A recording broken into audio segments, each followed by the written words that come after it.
Your grandmother could walk into a kitchen with half an onion, 2 potatoes, and a tin of sardines, and somehow put a plate on the table that made you feel like everything was going to be fine. She never called it budgeting. She never called it survival cooking. She just called it Tuesday. In the 1960s, millions of older Americans ate alone every night, and they did it on next to nothing. A few cents worth of beans, a slice of bread fried in bacon grease, a bowl of something warm that nobody wrote down because everybody already knew how to make it. These were not fancy meals, but they were real, and they worked. Some of what you are about to see might remind you of your own kitchen growing up. A couple of these have mostly disappeared from American tables, and a few never should have. If you enjoy these kinds of meals, go ahead and subscribe so you do not miss the next one. It sounds like a mistake until you eat it. Apricot jam and dry onion soup mix poured over raw chicken pieces and nothing else. No broth, no extra seasoning. The jam melts and spreads thin across the skin, and the dehydrated onion blooms in the moisture the meat releases. By the 40-minute mark, the dish has lacquered itself, the jam reducing to something close to a restaurant glaze, the chicken underneath bronze and pull-apart tender. The sweet and savory logic, fruit with poultry balanced by salt, is as old as medieval European cooking. But nobody at the counter with a jar of Smuckers and a packet of Lipton was thinking about that. They were thinking about dinner, and what they landed on tasted like more effort than it was. The dish arrived in American kitchens through the 1970s and 80s, when shelf-stable condiments made complicated-tasting meals possible without anything being fresh. Open 2 things, pour them over chicken, and sit down to something that looked like you meant it. If salmon patties came from a factory can, leather breeches came from the porch ceiling. Whole green beans, strung on thread and hung to dry in the open air until they shriveled into tough, leathery strips that could last through an entire winter without refrigeration. The Cherokee had been drying beans on rawhide cord for centuries before Appalachian settlers adopted the practice and renamed them leather breeches for the way the dried pods looked like miniature trouser legs. You rehydrated them by soaking overnight, then simmered them low and slow with a piece of salt pork or a ham hock until the beans softened and the broth turned dark and smoky. Some mountain families called them shucky beans. Same method, different hollow, different name for the same memory. The dried beans developed a concentrated, almost umami depth that fresh green beans could never match, and the old women who strung them every August swore the flavor came from the mountain air itself. Nobody strings leather breeches on the porch anymore. The taste of slow-dried August is gone with the hands that hung them. Green bean croquettes brought new life to leftover vegetables, turning them into crispy patties that satisfied even the pickiest eaters. Cooked green beans were mashed with breadcrumbs, a beaten egg, and a sprinkle of herbs, then shaped into small rounds and pan-fried until golden on the outside and soft within. This dish allowed thrifty homemakers to stretch a handful of beans into a full meal, pairing perfectly with a dollop of ketchup or a simple white sauce. Children loved the crunch, and parents appreciated the low cost and quick preparation time. Green bean croquettes also demonstrated the growing influence of European cooking techniques in American kitchens, where frying and breadcrumb coatings were becoming increasingly popular. Served alongside a salad or a scoop of mashed potatoes, they brought variety and texture to the dinner table without adding strain to the grocery budget. Their lasting charm lies in the way they prove that even the simplest leftovers can be turned into something special when treated with care and creativity. Buttered noodles satisfied hunger with the simplest combination of starch, fat, and salt, asking nothing of the cook beyond boiling water. Seniors living alone during the 1960s and 70s kept boxes of egg noodles in their pantries for evenings when cooking felt like too much, but hunger insisted on attention. The noodles were boiled until tender, drained thoroughly, then returned to the warm pot where butter was added along with generous salt and pepper. The butter melted into warm pasta, coating each strand with glossy richness that tasted more indulgent than ingredients suggested. Some added dried parsley for color or grated cheese when budget allowed. The entire preparation took under 10 minutes and produced a bowl of comfort that filled empty stomachs without taxing limited energy. Buttered noodles were honest food that never pretended to be more than what they were. For seniors eating alone, this simple dish provided warmth on nights when elaborate cooking was impossible. Spanish rice with ground beef was a one-skillet wonder that brought bold, tomatoey flavor to tables across America during the mid-20th century. A quarter pound of ground beef was browned with diced onion and green pepper until fragrant, then rice was added directly to the skillet and toasted until it turned slightly golden. Canned tomatoes, water, and a generous shake of chili powder transformed the mixture into something vibrant and satisfying.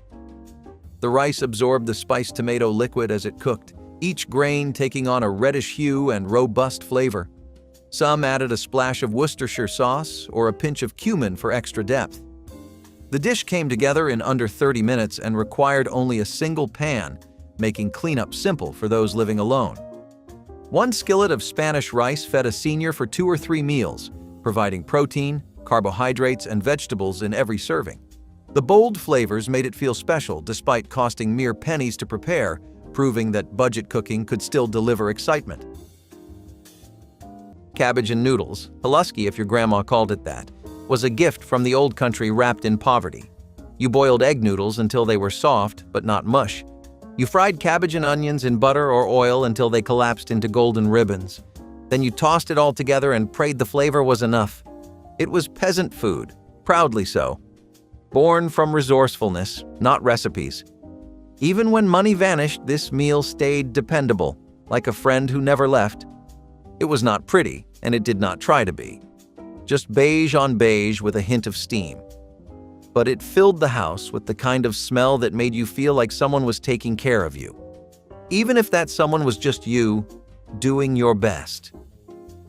The dish had roots in Eastern Europe, but in American kitchens it became something else. An immigrant memory passed down through empty cupboards and tight budgets. You could eat a giant plate for under $1 and still feel like you ate something real. Because you did. Hominy and bacon casserole offered hearty satisfaction with minimal ingredients, highlighting how resourcefulness defined many mid-century meals. Creamy canned hominy provided a naturally sweet base that absorbed the smoky flavor of crisp bacon bits sprinkled throughout. A light sauce of milk and butter bound everything together before baking, creating a dish with comforting richness despite its simplicity. Families often served it as a main course with a side of green vegetables or a slice of cornbread, making it a complete and inexpensive dinner. Hominy's long shelf life and low price made it a dependable pantry staple, while just a few strips of bacon added enough depth to please meat lovers without straining the budget. The casserole reheated beautifully, so leftovers were welcomed for quick lunches the next day. Its combination of smooth texture and smoky taste made it popular at potlucks and church gatherings where thrifty recipes were always appreciated.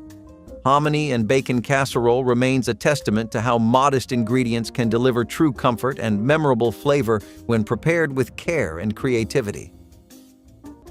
Number 8. The hot hamburger sandwich. Not a hamburger. A hot hamburger sandwich. The distinction mattered. A beef patty on a slice of white bread, not a bun, covered in brown gravy, served with mashed potatoes. This was the blue plate special of the Great Plains. Diners in Kansas, Nebraska, Iowa, and the Dakotas served this as the default lunch for decades. A plate cost 95 cents in 1965. The gravy was the same gravy that went on the meatloaf, the turkey sandwich, and the Salisbury steak. Diner cooks made one batch every morning and ladled it over everything. One gravy, 5 meals. That economy of motion was the secret to cheap diner food. The white bread under the patty was there to catch the gravy and turn into something halfway between bread and stuffing. There was no elegant way to eat this. You needed a fork and a knife and a napkin tucked into your collar. This was food that solved a problem. You were hungry. You had $1. You left full. The hot hamburger sandwich existed for one purpose: to fill the gap between what a working person earned and what a working person needed to eat. When fast food chains offered more food for less money, the hot hamburger sandwich lost its economic argument. It never lost its taste. The people who remember it do not talk about how cheap it was. They talk about how the gravy tasted. They talk about sitting at a counter next to strangers who were all eating the same thing. That shared experience was something a drive-through window could never replace. In an era defined by boundless optimism and experimental remedies, a curious tonic emerged: radithor, or radioactive water. During a time when scientific breakthroughs were celebrated without the benefit of modern safety protocols, this radium-infused elixir was marketed as a miracle drink, promising renewed vitality. Companies boldly touted its rejuvenating properties while food safety oversight was in its infancy, and regulations lagged behind the fervor for innovation. Although endorsements by well-known figures lent it credibility, users eventually discovered that regular consumption led to severe health risks, including bone decay and radiation poisoning, a grim reminder that not every scientific experiment was a step forward. Intriguingly, advertisements depicted radithor as a fountain of youth in a bottle, a claim that today would undoubtedly trigger public outcry rather than applause. Its popularity stemmed from the era's trust in emerging technologies and a willingness to embrace unconventional treatments during uncertain times. The tale of radithor serves as a compelling chapter in our culinary and pharmaceutical history, highlighting a period when progress sometimes outpaced prudence. Number 13. Poor man's meal of hot dogs and potatoes. You diced 4 potatoes, fried them in bacon grease until brown, threw in half a chopped onion, then sliced 4 hot dogs into coins for the last 6 minutes. Salt, pepper, a glug of ketchup on the side of the plate. That was supper in a coal camp in 1937, in a Bakersfield trailer in 1981, and in a kitchen in Ohio tonight. The dish has no recipe card. It is the working family's reflex meal, the one a man cooks when his wife is at the late shift. It costs about $3 to make today. It costs nothing to remember. Both are true at once. The order matters more than the recipe. Potatoes first, all the way to a deep brown crust, then the onion for sweetness, and the hot dogs only at the very end so the casing split and rendered their own fat into the pan. So you might be surprised to hear Party Franks on this list. Just because the times were as tough as they were doesn't mean people forgot how to have fun. Party Franks today are pretty much just an appetizer at family gatherings and potlucks, but back then, it was totally different. There was this entire concept of community-based cooking that was pretty much exclusive to that time period. Neighborhoods would pool their resources and pantries together. They'd cook up a storm for the whole block, and it would leave everyone fulfilled and satisfied. The idea was that people would get more variety, nutrition, and overall food if everyone shared an agreed amount from the get-go. Party Franks were perfect for situations like this because it was extremely easy to prepare for an entire group of people. When I say group, I mean at least a dozen plus, not a family of 4. You'd have pigs in a blanket with sausages wrapped in leftover dough, or you'd have them sliced into tiny bits and added to stews, soups, and sometimes even sandwiches. It was a little way to add some flavor and style to otherwise pretty plain meals. Number 11. Fried salt pork with milk gravy. Salt pork was not bacon. It was the fat and a little meat from the belly of a hog, cured heavily in salt and packed into barrels or wrapped in cloth for storage. Before refrigeration reached the farms of rural Virginia, Georgia, and the Carolinas, salt pork was how families kept protein through the winter months. By the 1960s, you could still buy it at rural feed stores and general merchandise shops for about 8 cents a pound. Your grandmother sliced it thick, rinsed off the salt, and fried it until the fat rendered and the meat turned amber. Then she poured off most of the drippings, added flour to what remained, and stirred in milk until a white gravy formed. The salt pork came back into the pan to finish. Served over biscuits or cornbread, this was a meal that had not changed in its essential form since the 1840s. Women in mountain communities across North Carolina and Tennessee were still making it the same way their great-grandmothers had. There is something worth sitting with here, and it has nothing to do with the recipe itself. In the 1960s, food companies spent enormous money convincing American housewives that new meant better. Instant this, processed that, a gravy mix in a paper envelope. What those advertisements never acknowledged was that a woman who could take 8 cents of salt pork, a cup of flour, and a pint of milk and turn them into a hot meal for 6 people already possessed something no product could replace. Salt pork and milk gravy did not disappear because it was inferior. It disappeared because prosperity arrived and shame came with it. When families moved up, the old foods moved down. What stayed was the memory. And that memory is alive in every person who grew up eating it.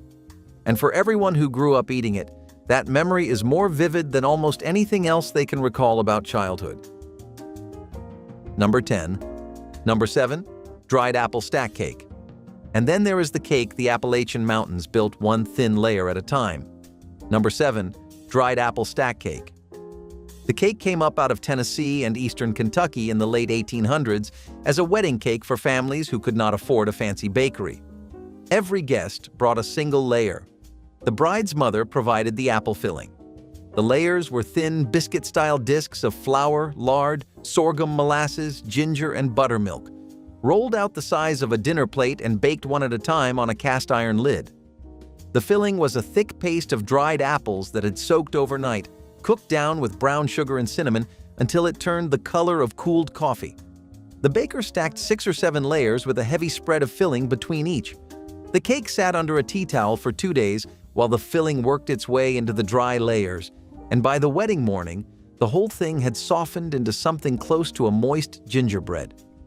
By 1935, the recipe was a fixture at every harvest revival from the Cumberland Gap to the Smokies. The math made sense.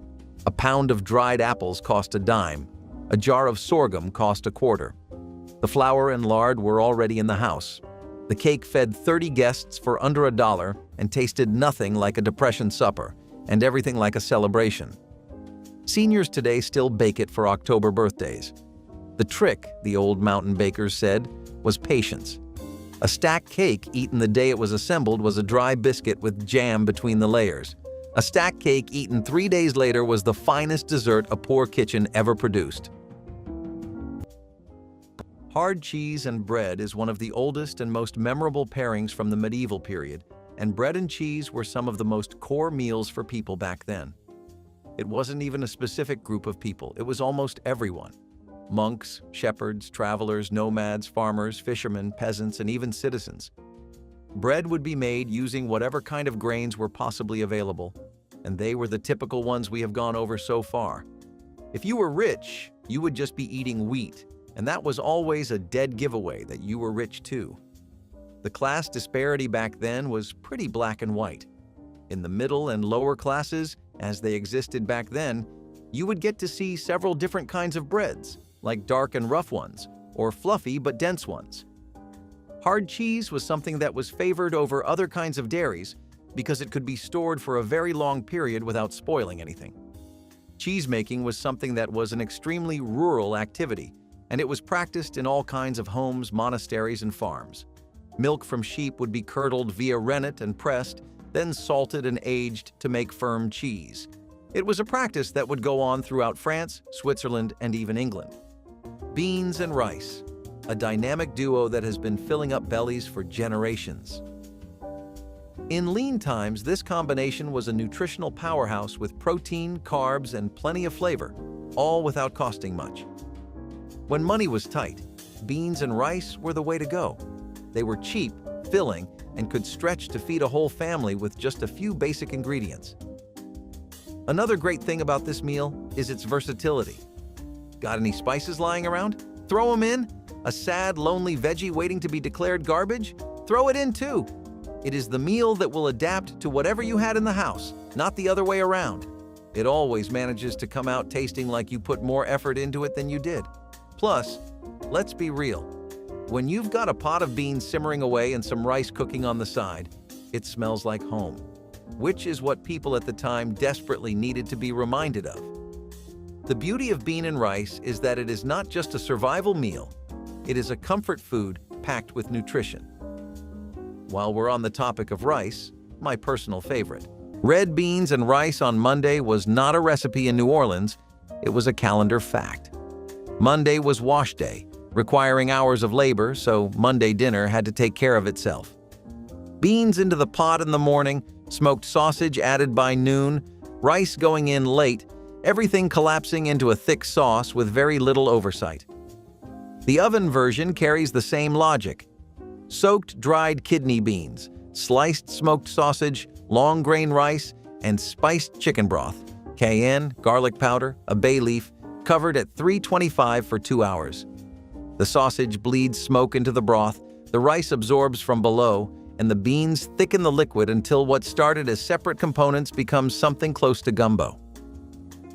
The Monday red beans tradition is documented to the mid-19th century in New Orleans and was common throughout Gulf Coast African-American households where smoked pork and dried legumes were the most affordable proteins available year-round. The dish does not need watching. It just needs time. But before anything could be stretched or seasoned, someone had to know what was safe to eat from the ground, and poke salad was the test that separated mountain cooks from everyone else. Phytolacca americana, pokeweed, grew wild along fence rows and ditch banks across the Appalachian South, and in early spring the young shoots were one of the first greens available to families who had eaten nothing fresh since autumn. The plant was toxic if handled wrong. You boiled the leaves 3 separate times, draining and replacing the water each round to pull the poison out before the greens were safe to eat. After the 3rd boil, you fried them in bacon grease with salt, and they turned dark, tender, and rich, tasting like a cross between spinach and asparagus. Cherokee and rural Appalachian families had been preparing poke this way for generations, and the knowledge passed by standing at the stove, not from any book. One wrong step, skipping a boil, picking leaves too mature, and the dish could make you sick. You either knew how or you didn't touch it. Buttermilk potato pancakes were a beloved solution for leftover mashed potatoes and a shining example of kitchen thrift in mid-century America.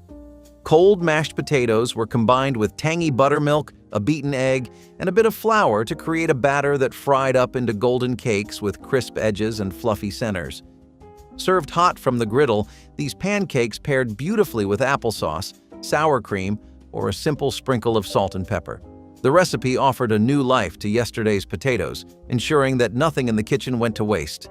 Families welcomed the comforting aroma that filled the house as the pancakes cooked, making even an ordinary weeknight feel special.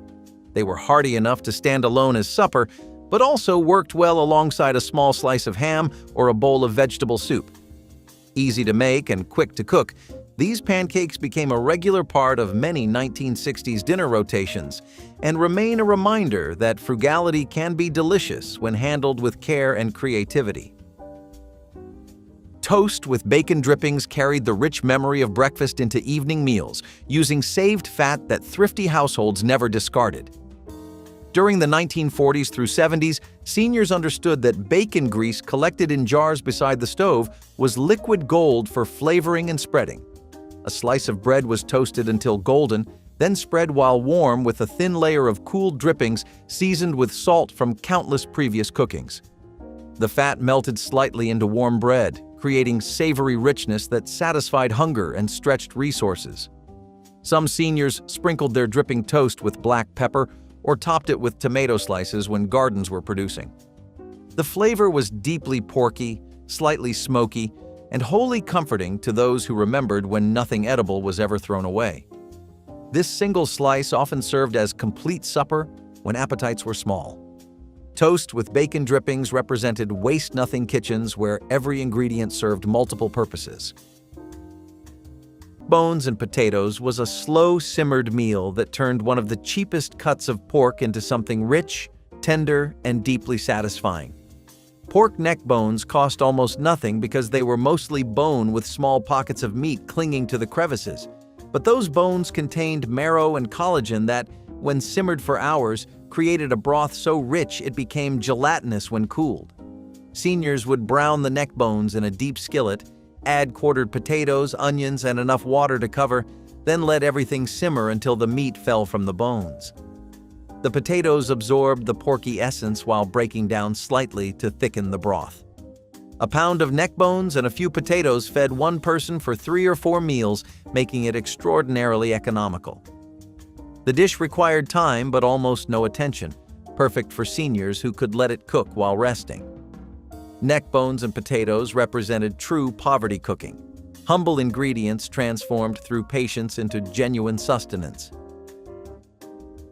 Creamed tomato soup with grilled cheese was the rainy day classic that never failed to make kids feel warm from the inside out.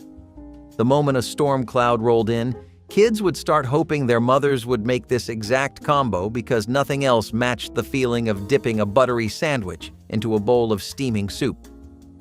The soup usually came straight from a can, cheap and dependable, mixed with water or milk to make it smoother. As it heated, the rich tomato smell filled the room, promising comfort before you even took the first bite. Meanwhile, the grilled cheese sizzled in a pan, the bread crisping in butter until it turned that perfect shade of golden brown. When the cheese melted completely, stretching in strings when you pulled the sandwich apart, you knew dinner was going to be perfect. Kids could barely wait for the soup to cool down before dipping the sandwich into it, soaking up all that warmth and flavor in one bite. It was simple, cheap, and so easy that mothers could make it even on their most exhausted days. But it never felt tired or ordinary. It felt like kindness in a bowl. It tasted like being taken care of. Kids begged for this meal because it felt like a warm hug, the food equivalent of being wrapped in a blanket while the world outside stayed cold and gray. It was childhood comfort at its absolute best. Number 10. The cottage cheese plate. In 1962, a scoop of cottage cheese on a bed of iceberg lettuce with a canned peach half, 3 celery sticks, and a hard-boiled egg was considered a complete meal. Diners called it the light plate. It cost 65 cents. Women ordered it because magazines told them to. Doctors recommended it because cottage cheese was high in protein and filling without being heavy. It appeared on every diner menu in America with its own section, usually right below the salads and right above the sandwiches. The cottage cheese was always served with an ice cream scoop, perfectly rounded, sitting in the center of the plate like a small white dome. That presentation was the whole point. It looked controlled. It looked intentional. When yogurt and protein bars replaced cottage cheese as the go-to light meal, the plate vanished. That perfect white dome that represented an entire era of American eating was gone. In the mid-20th century, the agricultural industry was on a mission to maximize production, and antibiotics played a key role in that effort. One in particular, chloramphenicol, became a popular choice for keeping livestock healthy and increasing meat yields. Farmers saw it as an efficient way to prevent infections in crowded conditions, while food producers benefited from higher output. For a time, it seemed like a win-win until scientists uncovered the serious health risks lurking beneath the surface. Unlike some antibiotics that merely disrupt digestion, chloramphenicol posed a far more alarming danger: aplastic anemia, a rare but potentially fatal condition where the body stops producing enough blood cells. The problem wasn't just with direct exposure. Traces of the antibiotic could linger in meat and dairy products, making their way onto dinner tables across the country. Consumers had no way of knowing that their Sunday roast might come with a side of medical complications. As evidence mounted, regulators took action. By the 1980s, chloramphenicol was banned in food production in many countries, including the United States. Today, strict testing ensures that no remnants make it into the food supply. Number 23. Tomato soup cake. You measured a can of Campbell's condensed tomato soup straight into the mixing bowl, and you got a spice cake out of the oven that nobody could place. The recipe showed up in community cookbooks around 1928, when eggs and milk were too expensive, and the soup did the work of dairy. The cake came out moist and dense, with a cinnamon and clove crumb that tasted like a campfire spice cake. Campbell's started printing the recipe on the soup label in 1960. Your great-aunt frosted it with cream cheese, served it on a Sunday plate, and let your uncle ask 3 times what kind of cake it was. She never told. The tomato acid activated the baking soda and gave the cake a tight crumb you cannot get with milk. The genius was always the sleight of hand. Nobody at the table knew they were eating a soup can. Cherry tomato salads are pretty much just a really refreshing way to utilize your tomatoes. Thanks to Victory Gardens, which was a concept that spread like wildfire, all sorts of people were getting first-hand farming experience. When you get into that sort of thing, you soon realize the prestige of a tomato. It's one of the heaviest hitters when it comes to fruits. If you think I'm overrating it, well, I won't bore you with all the benefits of a tomato, but I will let you in on how easy they are to grow. These things can be grown from February to mid-March outdoors or indoors, in the ground or in a pot. This made them perfect for victory gardens. But tomatoes on their own aren't something you can do a lot with. That's where cherry tomato salads come in. This was a light-hearted, refreshing salad that really put some energy back into you, and it was pretty needed too. After a long day of working in subpar environments and just constantly being in bad living conditions, people's bodies really needed a good salad to jolt them awake. Plus, it always made for a wonderful breakfast. Number 16, hamburger gravy over rice. A quarter pound of ground beef, browned in the skillet with a diced onion until it broke into crumbles. A spoonful of flour stirred in to make a roux with the drippings. Beef broth or water added slowly, stirred until a thin brown gravy formed around the meat. Poured over white rice that had been cooked while the gravy came together. In the farming communities of the Mississippi Delta and the rural counties of Arkansas, this was called hamburger gravy, and it was understood that 1/4 pound of meat could feed a family of 5 over rice without anyone walking away hungry. Ground beef cost 49 cents a pound in 1965. A cup of dry rice cost less than a dime. 4 people full for under 30 cents a serving. There is no restaurant in America that has figured out how to charge for that ratio. There never will be. The math doesn't work in their favor. Number 19, government cheese melt. By 1981, the federal government was sitting on 560 million pounds of cheese, most of it stacked in limestone caves outside Kansas City and rented warehouses across the Midwest. The interest on storing all that dairy was running $1 million a day. That December, President Reagan signed the order that put the surplus on the move. 5-pound bricks of bright orange processed cheese, stamped with the seal of the United States Department of Agriculture, started landing at senior centers and church halls from Brooklyn to Bakersfield. The block came wrapped in waxed cardboard. The cut required a sharp knife and a steady hand. And the melt, when it hit a hot pan with 2 slices of buttered bread, became one of the defining suppers of the early 1980s. Working grandmothers who had raised children on Hoover stew now raised grandchildren on government cheese sandwiches.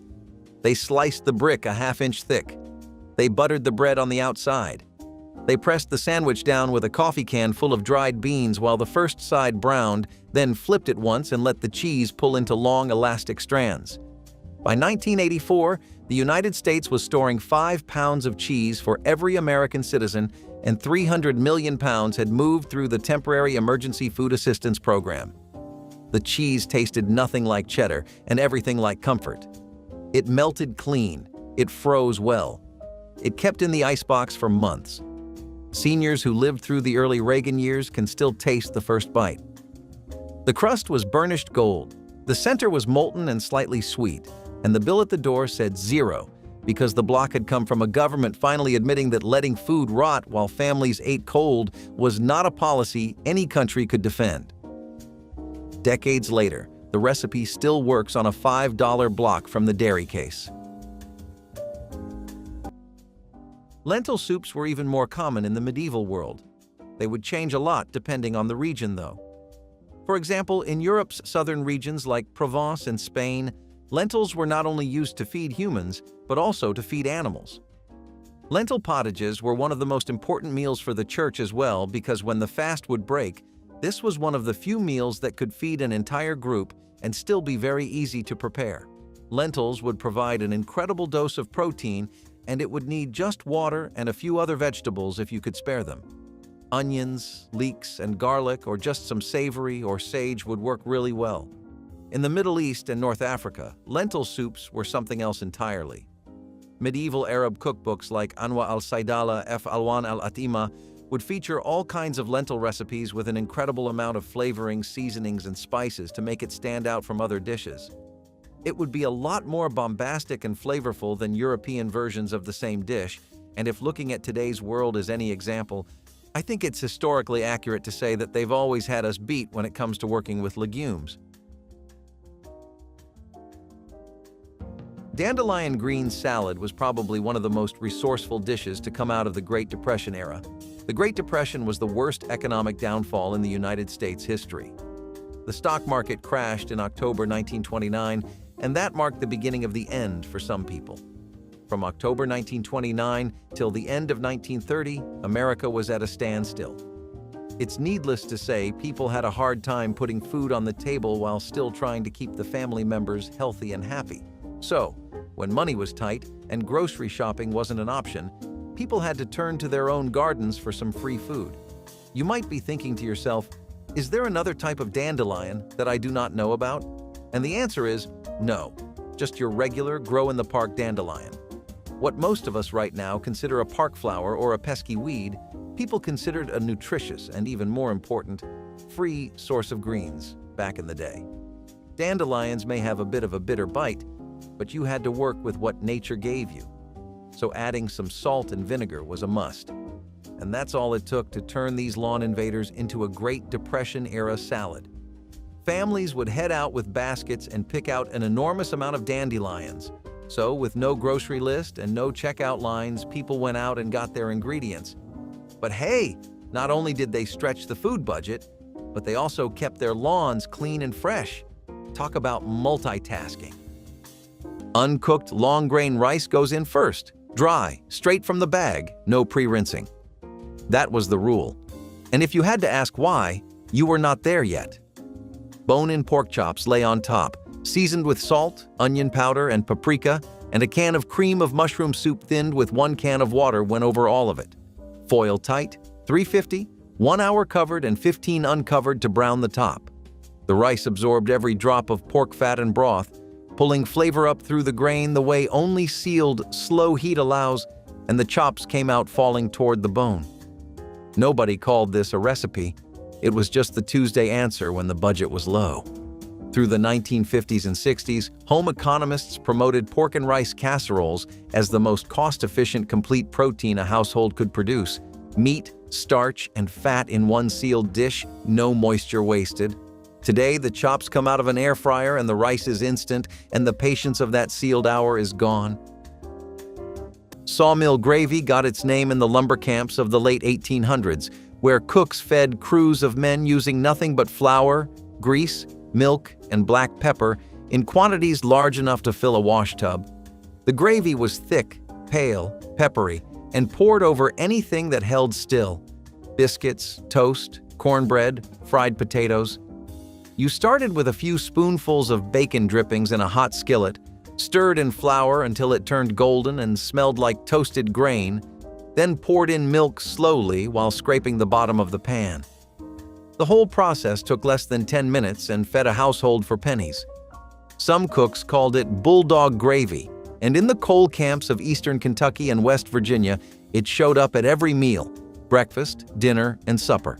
Because the mines paid low and the company store charged high. The pepper had to bite. If you couldn't feel the pepper, the gravy wasn't finished. She made it by sound. The sizzle of flour hitting grease told her everything a recipe never could.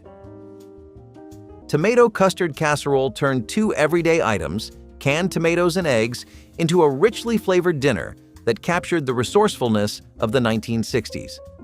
The eggs were whisked with milk and a pinch of sugar before being poured over chopped tomatoes and breadcrumbs, then baked until the custard set and the top turned slightly caramelized. This casserole provided protein, vitamins, and comfort all in one dish without requiring expensive meats or elaborate preparation. Many families served it with buttered toast or a simple green salad, letting the natural acidity of the tomatoes balance the creamy custard. The recipe became a reliable weeknight option because it used inexpensive pantry staples that were always on hand. Its smooth texture and gentle sweetness made it appealing to children, while adults appreciated the subtle complexity that developed as the tomatoes baked. This unassuming casserole is a testament to how mid-century cooks could transform basic ingredients into something hearty, nourishing, and surprisingly elegant with little more than patience and a hot oven. Welsh rarebit in its quick version brought pub-style comfort to kitchen tables, requiring only cheese, milk, and toast to create something surprisingly sophisticated. Seniors who remembered this dish from earlier decades simplified the traditional recipe into something achievable in under 10 minutes. Sharp cheddar was grated and melted slowly in a small saucepan with a splash of milk, dash of Worcestershire sauce, and sometimes pinch of dry mustard. The mixture was stirred until smooth, then spooned generously over toast placed on a plate. The cheese sauce pooled around bread, creating a dish part soup and part sandwich, eaten with knife and fork. The flavors were bold and savory, the texture rich and comforting. For seniors eating alone, Welsh rarebit felt like treating yourself to something special without leaving home or spending much money. This dish transformed ordinary pantry ingredients into something that tasted like care and intention. Corned beef hash from a can became an unlikely hero for seniors who needed hot, filling meals without the fuss of extensive preparation. The rectangular cans lined grocery store shelves at budget-friendly prices, containing a mixture of corned beef and potatoes that transformed when properly cooked. The secret was patience, spreading the hash in a hot, greased skillet and leaving it alone until a dark, crispy crust formed on the bottom. That crust was the prize, shattering against the teeth before giving way to the soft, savory interior. A fried egg placed on top turned it into a complete meal, the runny yolk creating an instant sauce that coated every bite. Seniors living alone appreciated that a single can provided 2 generous servings, each one satisfying enough to carry them through to the next meal. The dish required only a skillet and a few minutes of attention, making it perfect for those days when cooking felt like too much effort. Corned beef hash proved that convenience and comfort could coexist beautifully. Corncob jelly was one of the most surprising Depression-era creations, turning what was usually discarded into something sweet and useful. After eating or cutting kernels from corn, families would boil the stripped cobs for a long time until the liquid turned golden.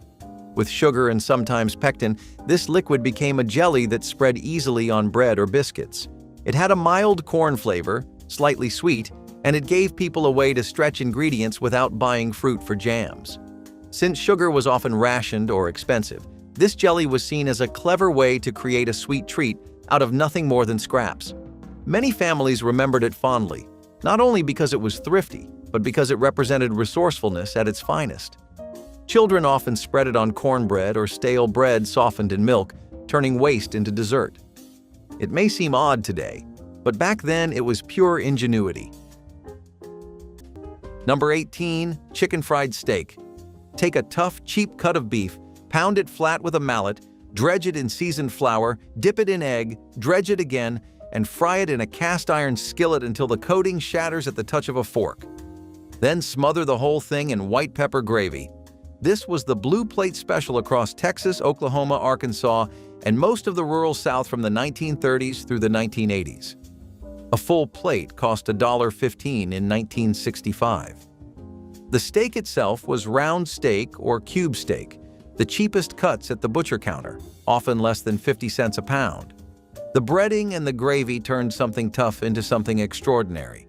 That was the entire philosophy of diner cooking. You did not start with good ingredients. You started with cheap ingredients and made them good through technique and patience. Chicken fried steak was the purest expression of that idea. It took a cut of beef that nobody wanted, wrapped it in seasoned flour, and turned it into something worth driving 20 miles for. Truck stops across the Great Plains built their reputations on this single dish. When those truck stops closed and chains moved in, the chicken fried steak came pre-breaded and frozen. The gravy came from a packet. And the whole point of the meal, the transformation of something cheap into something magnificent, was lost. Bread pudding with water sauce is about as simplistic as it comes. This is a dish that people didn't even really put any thought into. It was just a way for them to repurpose resources that were about to spoil and go to waste. This is really something you never want happening in the Depression because it was a sign that you were just not handling your pantry properly. Back then, people religiously followed a mindset of not wasting anything, even the grease and drippings from bacon, and you'll find a dish or two made out of that later on in this video too. Back to bread pudding with water sauce. So, you might have heard of bread pudding before, but what really is water sauce? I mean, It sounds like a bastardized version of sparkling water when you first hear it. It's actually just a modest attempt at making a thickened sauce out of just water, because most of the time people were not working with any kind of legitimate thickener or enough ingredients to make a proper sauce, so they had to settle for whatever they could come up with to make stale bread more refreshing.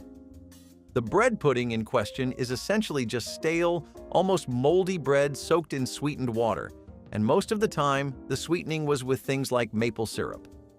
Even this is something people began to tap out of maple trees whenever they could because they couldn't spend the extra cents.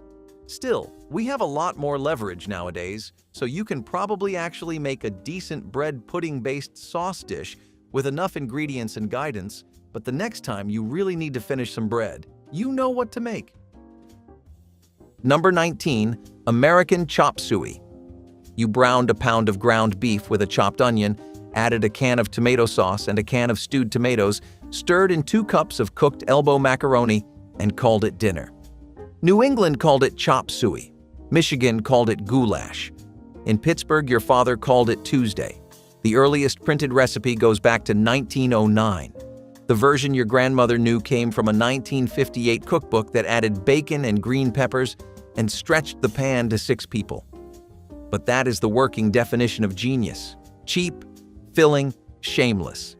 And the real engineering inside the bowl was the elbow macaroni itself, because the curl of the noodle held a tablespoon of tomato sauce on its own, which meant a single spoonful delivered 3 things at once: the meat, the starch, and the sauce. It was known as an economy loaf, and it was something to really stop and stare at. No, seriously. Even with how smart people were with their food and their recipes in the Depression, this was probably the most convenient trick of them all. I bet this is how the person who first founded trains felt like. Anyway, that's a lot of glazing. Let's show some value now.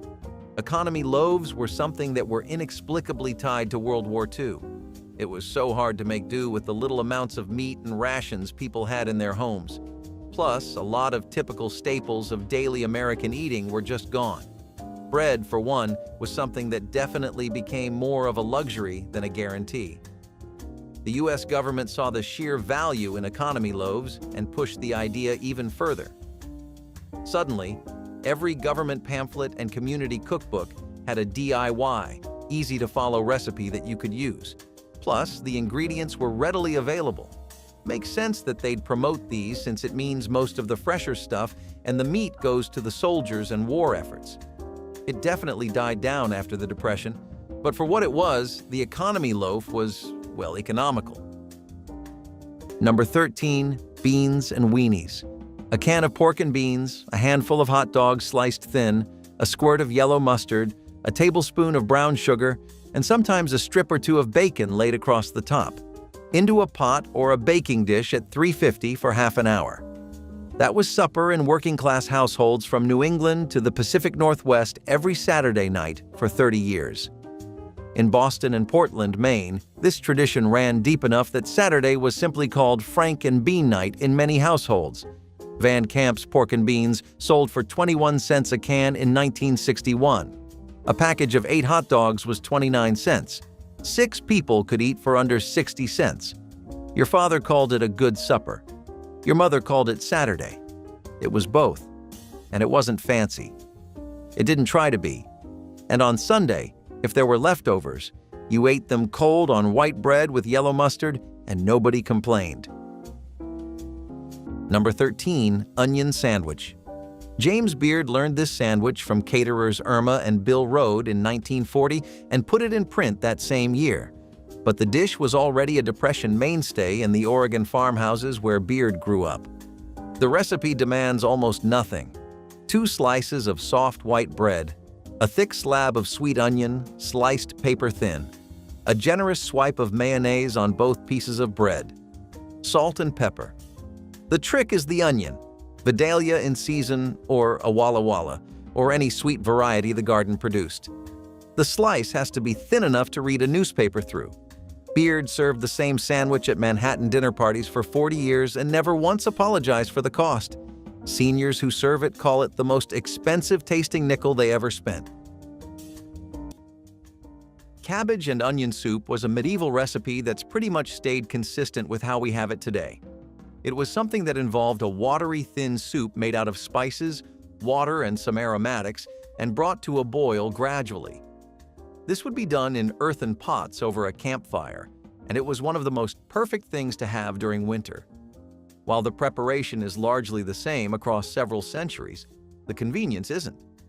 As time went on, we obviously developed many things to cope with the long and harsh winter months, but on the flip side of things, when it was medieval times, people really just died in the winters, mostly out of hunger.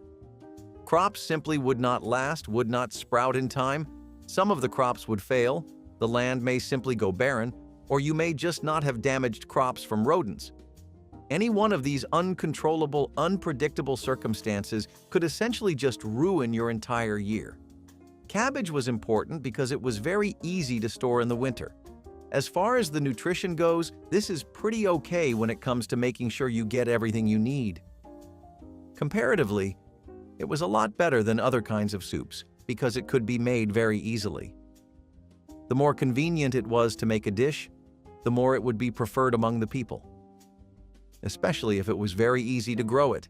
Cabbage could also be used to make a lot of different kinds of things, so it was always worth it to invest in them. Onions were a very reliable vegetable because they were one of the most essential flavorings. The food back then was typically bland, and they didn't have the means to make it any tastier, but stuff like this helped a lot. Poor people would have very limited options for food back then. While you might think that since there weren't any taxes, jobs, or grocery store price bumps to worry about, that doesn't necessarily mean it was easier.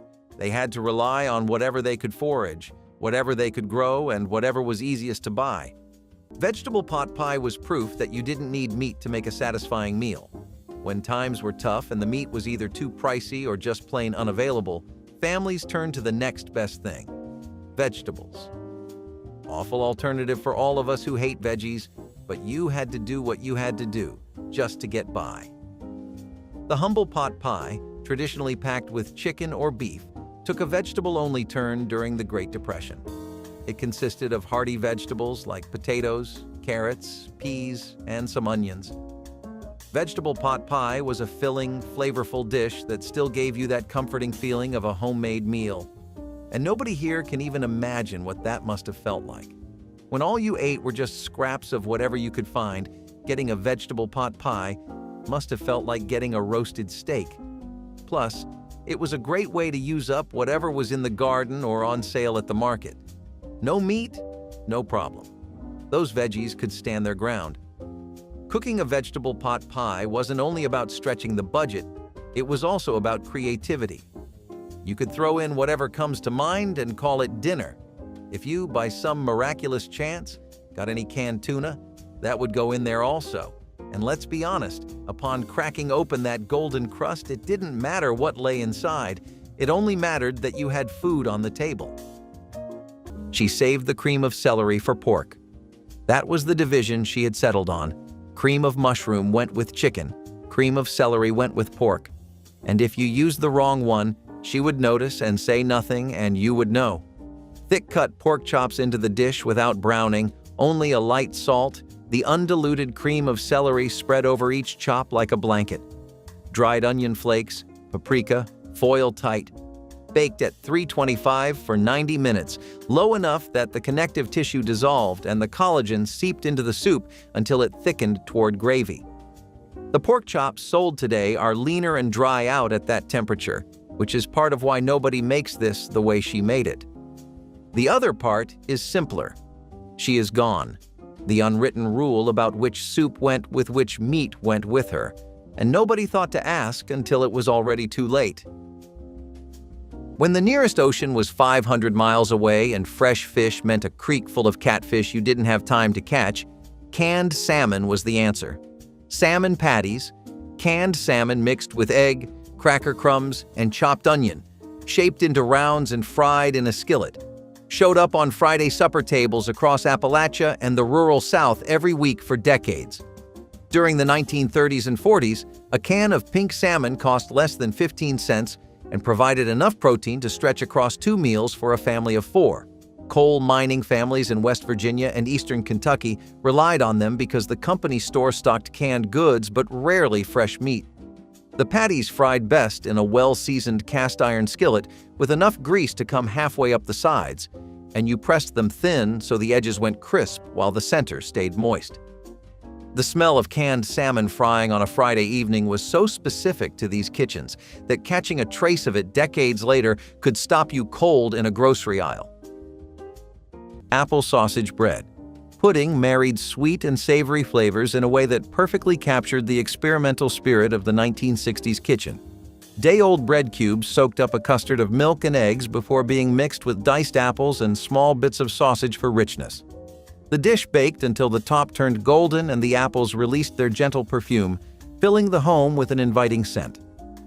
By using stale bread and modest amounts of meat, thrifty cooks created a dinner that felt both indulgent and practical. The sweetness of the fruit balanced the smoky sausage, while the custard kept every bite moist. Families often served it with a simple green salad for contrast or a drizzle of maple syrup when they wanted extra sweetness. This recipe highlighted the era's willingness to blend unexpected flavors while keeping costs low. Leftovers reheated beautifully for breakfast the next day, making it a true two-meal wonder that reflected the frugal yet inventive cooking style of mid-century American households. Cottage cheese and canned fruit became staple supper for seniors who needed protein without cooking effort and welcomed sweetness without dessert guilt. This combination required nothing more than spooning cottage cheese onto a plate and arranging canned peach halves, pear slices, or fruit cocktail alongside. The curds provided protein and calcium, while fruit offered vitamins and comfort of something sweet. During the 1950s and 60s, this was considered health food, recommended by doctors for patients needing gentle nourishment. The cottage cheese came in different curd sizes according to preference, and canned fruit ranged from budget brands to premium varieties. Some seniors added cinnamon or honey when company feelings struck. The cost remained minimal, since both ingredients kept well and stretched across multiple meals. Cottage cheese and canned fruit represented the intersection of economy and nutrition that practical seniors navigated daily, providing satisfaction without demanding time or energy. Potato and egg skillet was the meal that seniors turned to when the refrigerator held almost nothing but the pantry still needed to produce dinner. Leftover potatoes or freshly boiled ones were cubed and fried in bacon grease until the edges turned crispy and golden. Eggs were cracked directly into the skillet and stirred through the potatoes, cooking into soft curds that clung to every piece. Salt, pepper, and perhaps some dried onion flakes were the only seasonings needed to create something deeply comforting. The dish cost almost nothing. Potatoes were cheap by the bag and eggs were pennies apiece. Yet it provided complete protein and enough substance to satisfy real hunger. Many seniors remembered eating this during the Depression, when such simple combinations kept families alive. The crispy potato edges contrasted beautifully with the soft scrambled eggs, creating textures that made each bite interesting. Potato and egg skillet was proof that poverty cooking could still produce something genuinely delicious. Cane syrup ginger cookies were the winter sweets born from necessity, shaped by families who could not afford refined sugar but still wanted something warm and comforting. Cane syrup was cheaper, accessible, and kept well through the cold months, making it a trusted companion in countless kitchens. Grandma mixed it with flour, fat, and ground ginger, creating a soft dough that smelled like holiday spice even on ordinary afternoons. When the cookies baked, they spread into soft, chewy circles with edges that crisped just enough to snap gently under your teeth. The flavor was deep, warm, and earthy, the kind of sweetness that lingered rather than shouted. Families cherished these cookies because they brought joy without requiring ingredients that winter budgets could not handle. They tasted like generosity in lean times, a reminder that sweetness did not need to be extravagant to matter. Cane syrup ginger cookies were humble but powerful, a dessert that made cold days feel kinder. Number 22. The hot, open-faced turkey sandwich. This was Thanksgiving on a plate for $1.25. 2 slices of roasted turkey laid across a piece of white bread covered in brown gravy, with a scoop of mashed potatoes on the side. Woolworths served this at every one of their 1,950 lunch counters in 1964. Howard Johnson's had a version. So did every truck stop along Route 66. The bread soaked up the gravy and became something between stuffing and a dumpling. The turkey was sliced from an actual roast, not pressed deli meat. The gravy was made from drippings, not a packet. For a man working a double shift at the factory, this was the closest thing to a home-cooked meal he would eat all week. Diners dropped it because carving a turkey every morning took labor. Pre-sliced deli turkey did not taste the same, so instead of adapting, they just removed it from the board. Salted fish and porridge is an example of an essential combination in medieval times. It was especially popular in coastal and northern regions. This is because preservation was a massive deal in those areas due to how they were always just dealing with rougher, colder climates. Also, it might be surprising, but fish was a religious pillar for people. The Catholic Church back then was the reigning religious authority, and it would impose all kinds of fast days, especially every Friday. See, here, any kind of meat was forbidden, except fish. The logic behind this is that the practice of fasting during Lent and on Fridays is to abstain from fleshly meat, but since fish are cold-blooded, they don't come into flesh meat. It's a technical exception. The porridge itself was something that would contrast very well with the fermented taste of the fish, and in some households, people were adding herbs, onions, and garlic as well. This was a dish that was always eaten out of necessity. Number 1. Mock duck from sausage and bread. You browned a pound of ground pork sausage in a skillet with a chopped onion and a chopped stalk of celery, drained the fat, and stirred the meat into 4 cups of dry bread cubes with a beaten egg, a teaspoon of sage, salt, and pepper, plus enough warm chicken broth to bind the lot. You patted the stuffing into a loaf shape on a baking sheet, basted it with a tablespoon of bacon grease, and baked it at 375 degrees for 40 minutes until the outside was a dark brown crust. The dish came from Wisconsin and Minnesota farm kitchens in the 1930s, when a real duck was 3 days of paychecks. The genius is the sage. The sage smells like duck. The sage tastes like duck. The sage was already in the spice tin from the year before, free.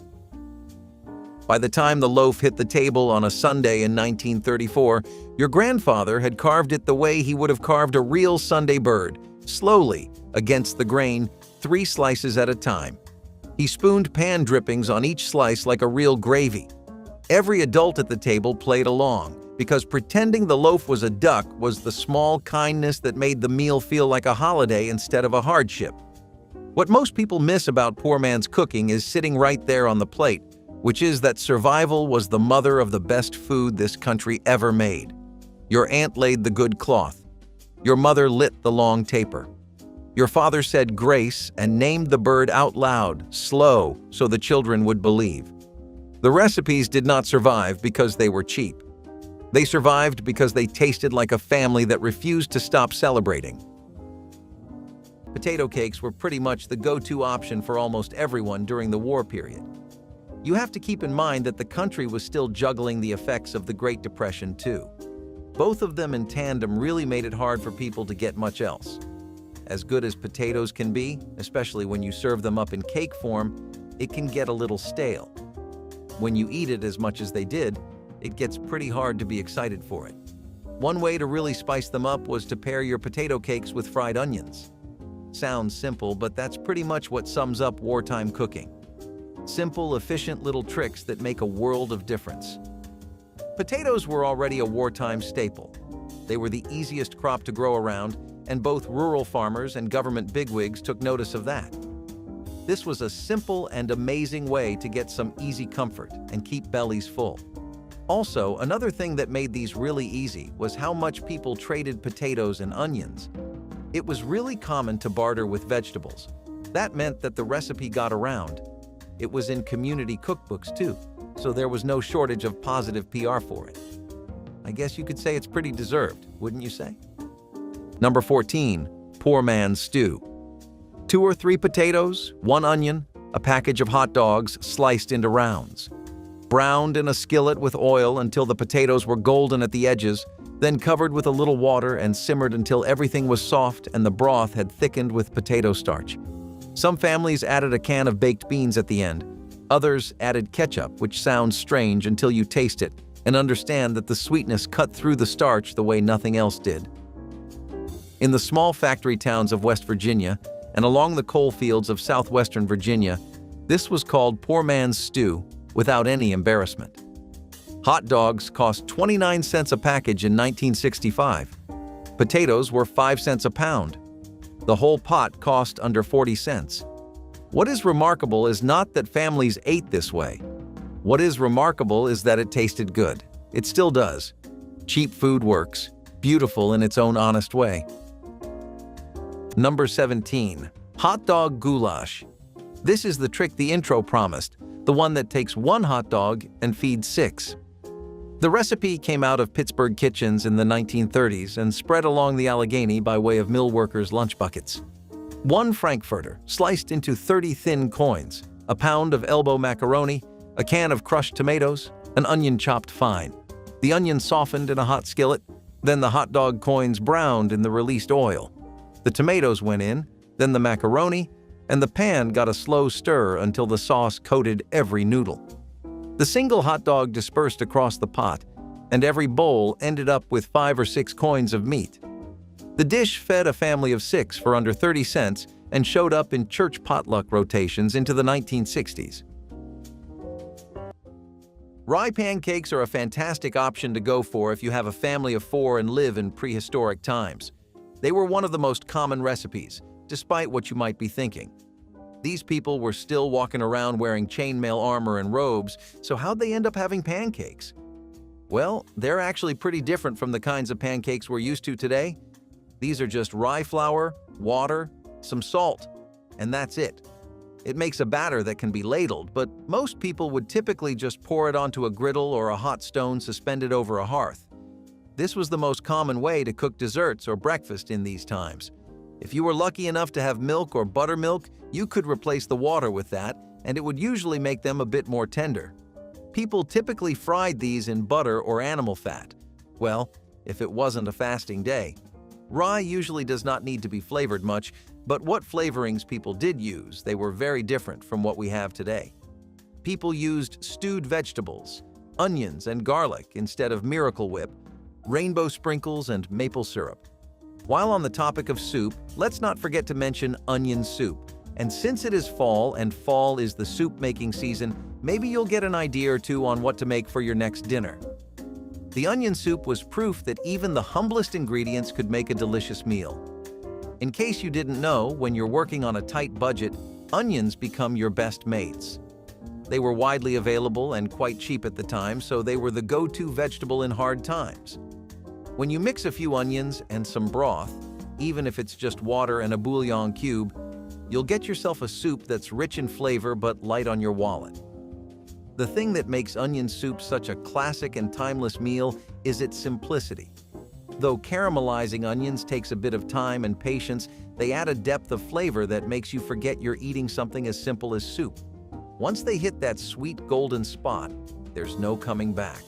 With just a few ingredients, you can create something that feels gourmet, even when times are lean. But we can't forget the bread and cheese. No onion soup is complete without them. Traditionally, a slice of bread and a sprinkle of cheese are broiled on top. But even without this fancy finish, onion soup remains a delicacy of this time. What fascinates me about onion soup is that it manages to make an ingredient such as an onion the star of the show, making it into a bowl of comfort that feels like a splurge, even though it is not. If you grew up in Texas, this dish required no occasion. It appeared in a 9x13 pan at every church supper and gathering from the 1960s onward. King Ranch chicken has a murky origin that the actual King Ranch in South Texas has always declined to claim. But by the time it spread through community cookbooks and church pamphlets across the state, it had become one of the defining one-dish meals of Texas home cooking. Torn corn tortillas go in a loose layer. Not stacked tight, they need room to absorb. Shredded chicken and a mixture of cream of chicken soup, cream of mushroom soup, Rotel diced tomatoes with green chilies, and sour cream go over that. another tortilla layer, another filling layer, then cheddar and Monterey Jack across the top. 350, 45 minutes. The rotel is the key. The green chili heat cutting through the sour cream and double soup, making the whole dish taste more deliberate than a collection of cans has any right to. Tomato gravy started the same way sawmill gravy did. Bacon drippings in a hot skillet, a spoonful of flour stirred in. But where sawmill gravy reached for milk, tomato gravy reached for the canning jar. Home canned tomatoes, crushed by hand into the roux, turned the gravy a deep orange red and gave it a sweetness that the pepper-heavy sawmill version never had. A pinch of sugar went in if the tomatoes were too sharp, and the gravy cooked down until it was thick enough to sit on a split biscuit without running off the edges. Across the rural South through the 1940s and 50s, tomato gravy was breakfast, served alongside whatever the kitchen could produce: eggs if the hens were laying, a slice of cured ham if the smokehouse still had one. The color told you what kind of morning it was. Pale gravy meant milk was plentiful. Red gravy meant the cow had gone dry and the tomatoes were filling in. Stuffed tomato boats floated right into many mid-century cookbooks as a budget-friendly way to transform fresh produce into a satisfying dinner. Large tomatoes were carefully hollowed and filled with a mixture of cooked rice, finely chopped celery, onion, and a light drizzle of mayonnaise dressing for moisture. Sometimes a sprinkle of paprika or a handful of breadcrumbs was added on top for color and texture. This simple combination delivered a surprising amount of flavor and a pleasing balance between the juicy tomato walls and the warm rice filling. Home cooks appreciated how the recipe allowed them to use leftover rice and vegetables, reducing waste while creating something pretty enough for company. In summer months, when gardens overflowed with ripe tomatoes, these stuffed boats provided a refreshing alternative to heavier casseroles.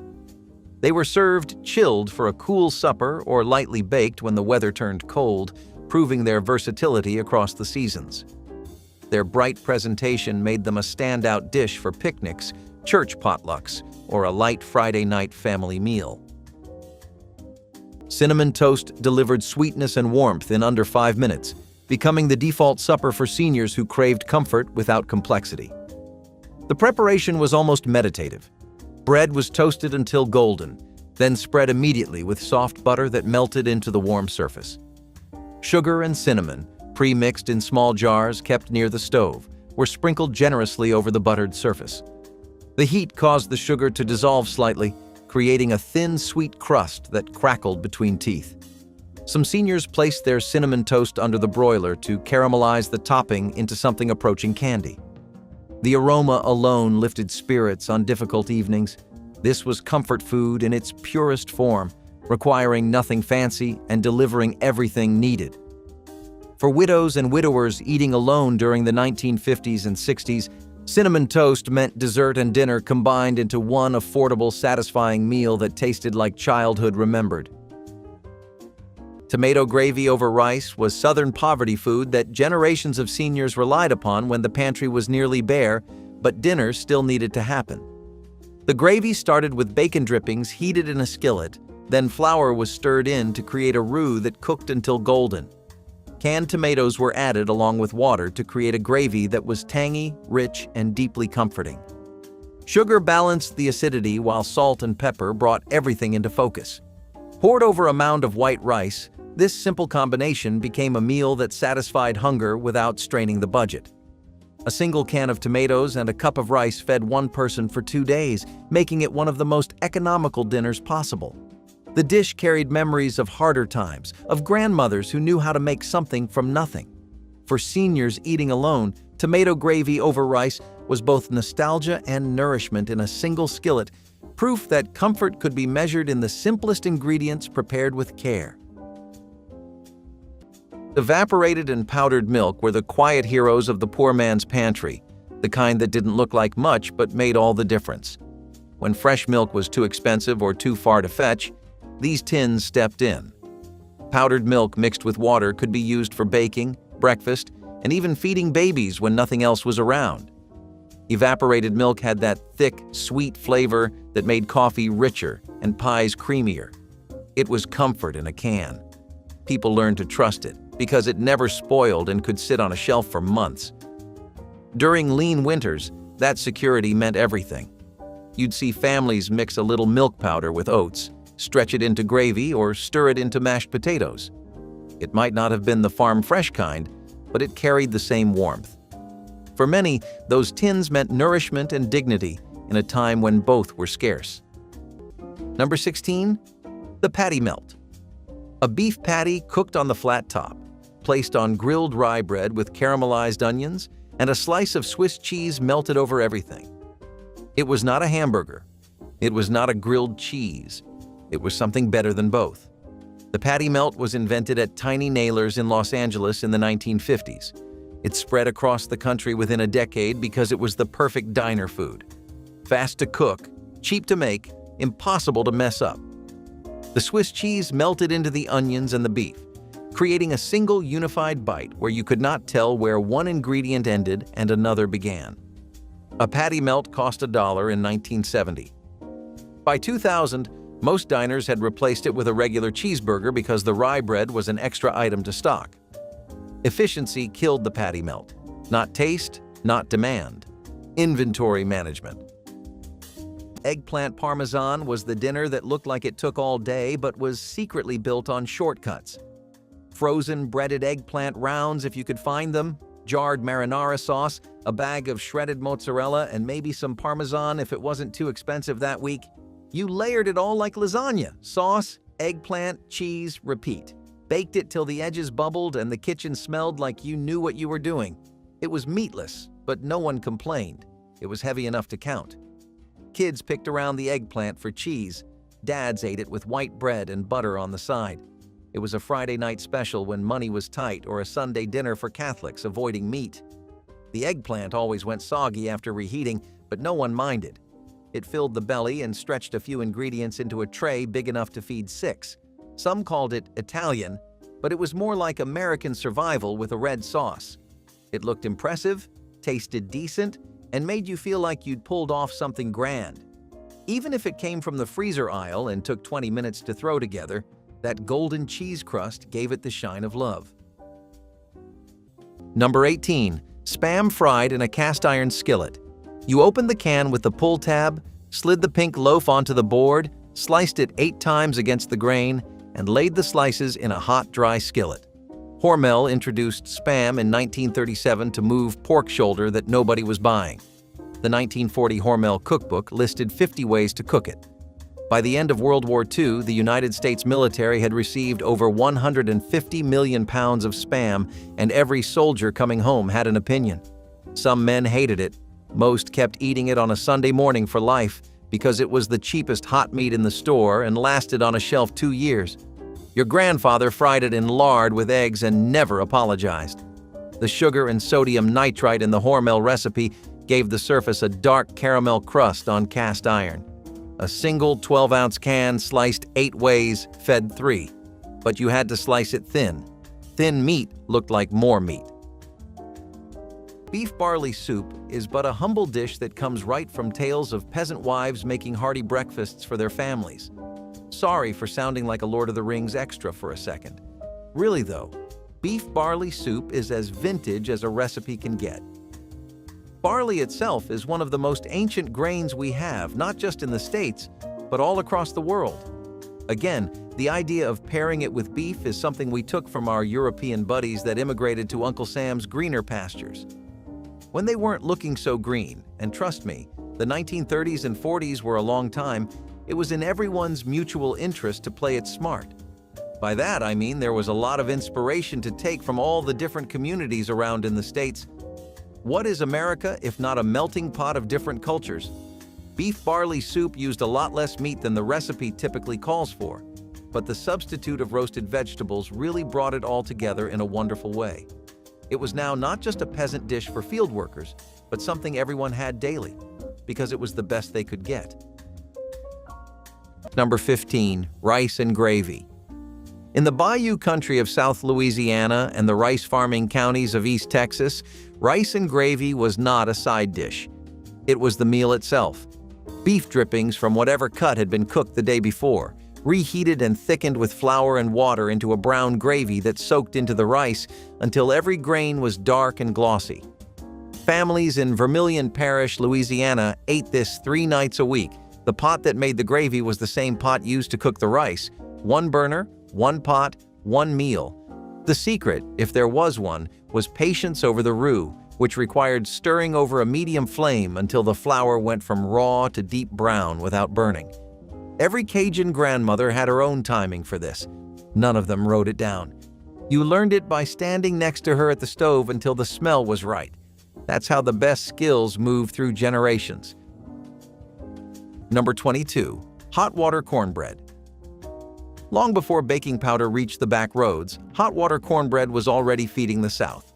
The recipe is 2 ingredients: yellow cornmeal, boiling water, a pinch of salt if the cook had it. The trick was the pour. Hot water went into the cornmeal in a slow stream while one hand stirred and the other held the kettle steady. The dough came together in seconds. Each patty got shaped by hand, slid into a skillet bubbling with lard, and fried until the crust turned the color of pulled toffee. By the Depression, it had become the daily bread of African American kitchens across Mississippi and Alabama, partly because cornmeal cost less than wheat flour, and partly because lard came free with every hog. Seniors who keep a tin of cornmeal in the cabinet can have supper on the table in 11 minutes flat.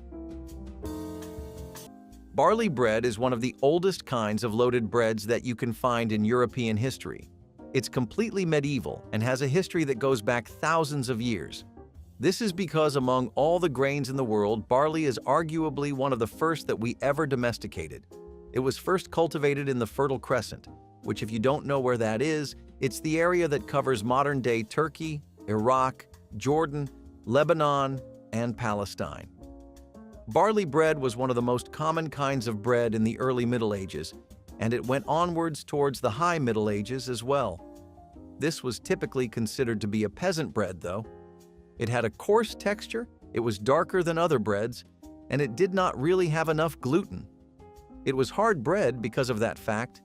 It was actually a bit of a sign of your economic class if you were constantly having barley bread, because only the rich people would get to eat fluffy white loaves of bread like we're used to. We are now in the turnip and carrot hash territory. Now please listen to this. I know how it sounds, but give it a chance. I mean, our ancestors did eat this at some point in time. It's not inedible. When potatoes were too precious to waste, turnips were the ones who took over their spotlight. During hard times, turnips, these beasts of root vegetables, were everyone's go-to for stretching meals. As for the preparation, there's not much to say. Just chop turnips and carrots, throw them in a pot with some oil, and let them sizzle until they're golden brown. As they cook, their earthy flavors will come together and create the perfect hash. I love a good hash, honestly. This one in particular didn't really catch my eye, but hey, who am I to judge? Maybe it's a once-in-a-lifetime dining experience. Who knows? I think it would taste much better with some meat in it, and our ancestors agreed with that statement.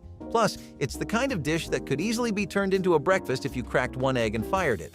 So, whether you were craving breakfast, lunch, or dinner, turnip and carrot hash could fill your every desire. Before a mandolin appeared in any kitchen you ever stood in, there was a sharp knife and patient slicing, because the thinner the potato, the more surface there was to absorb the sauce, and the more surface, the better the dish. Ham and scalloped potatoes did not come from a cookbook. They came from the Monday after Easter, when half a bone-in ham still sat in the refrigerator.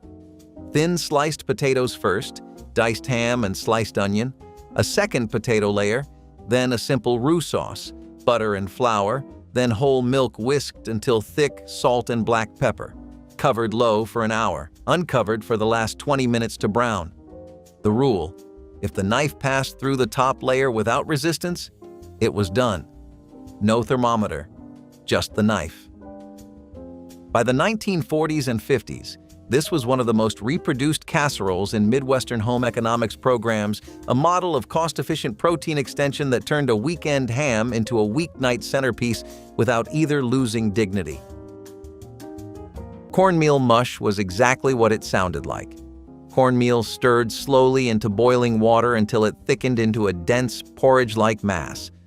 But the real meal came the next morning, when the leftover mush had been poured into a loaf pan and left to set firm in the cold.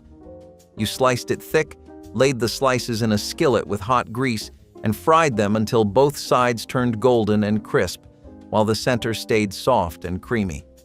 Cherokee communities had been cooking cornmeal this way long before German-American settlers in the Appalachian foothills adopted the technique, a practice that showed up in household records from Western Virginia and the Carolinas as far back as the 1700s. Topped with sorghum syrup or a drizzle of honey, fried mush was breakfast and supper depending on the household, and the overnight wait was the whole secret. Fresh mush fell apart in the skillet. You had to let the cold do the work. Patience was the ingredient that never made it into the recipe. The cornflake-crusted fish squares were a playful answer to the challenge of making inexpensive whitefish appealing to the whole family. Thin fillets of cod or haddock were cut into squares, dipped in milk and egg, and coated with crushed cornflakes left over from breakfast.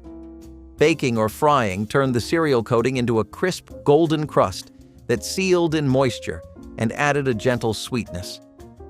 This recipe allowed households to use affordable frozen fish while giving it a texture reminiscent of more expensive fried seafood. Children found the crunchy coating irresistible, and parents enjoyed how quickly the dish came together on busy weeknights. The cornflakes acted as an economical substitute for breadcrumbs and made use of pantry items that might otherwise go stale.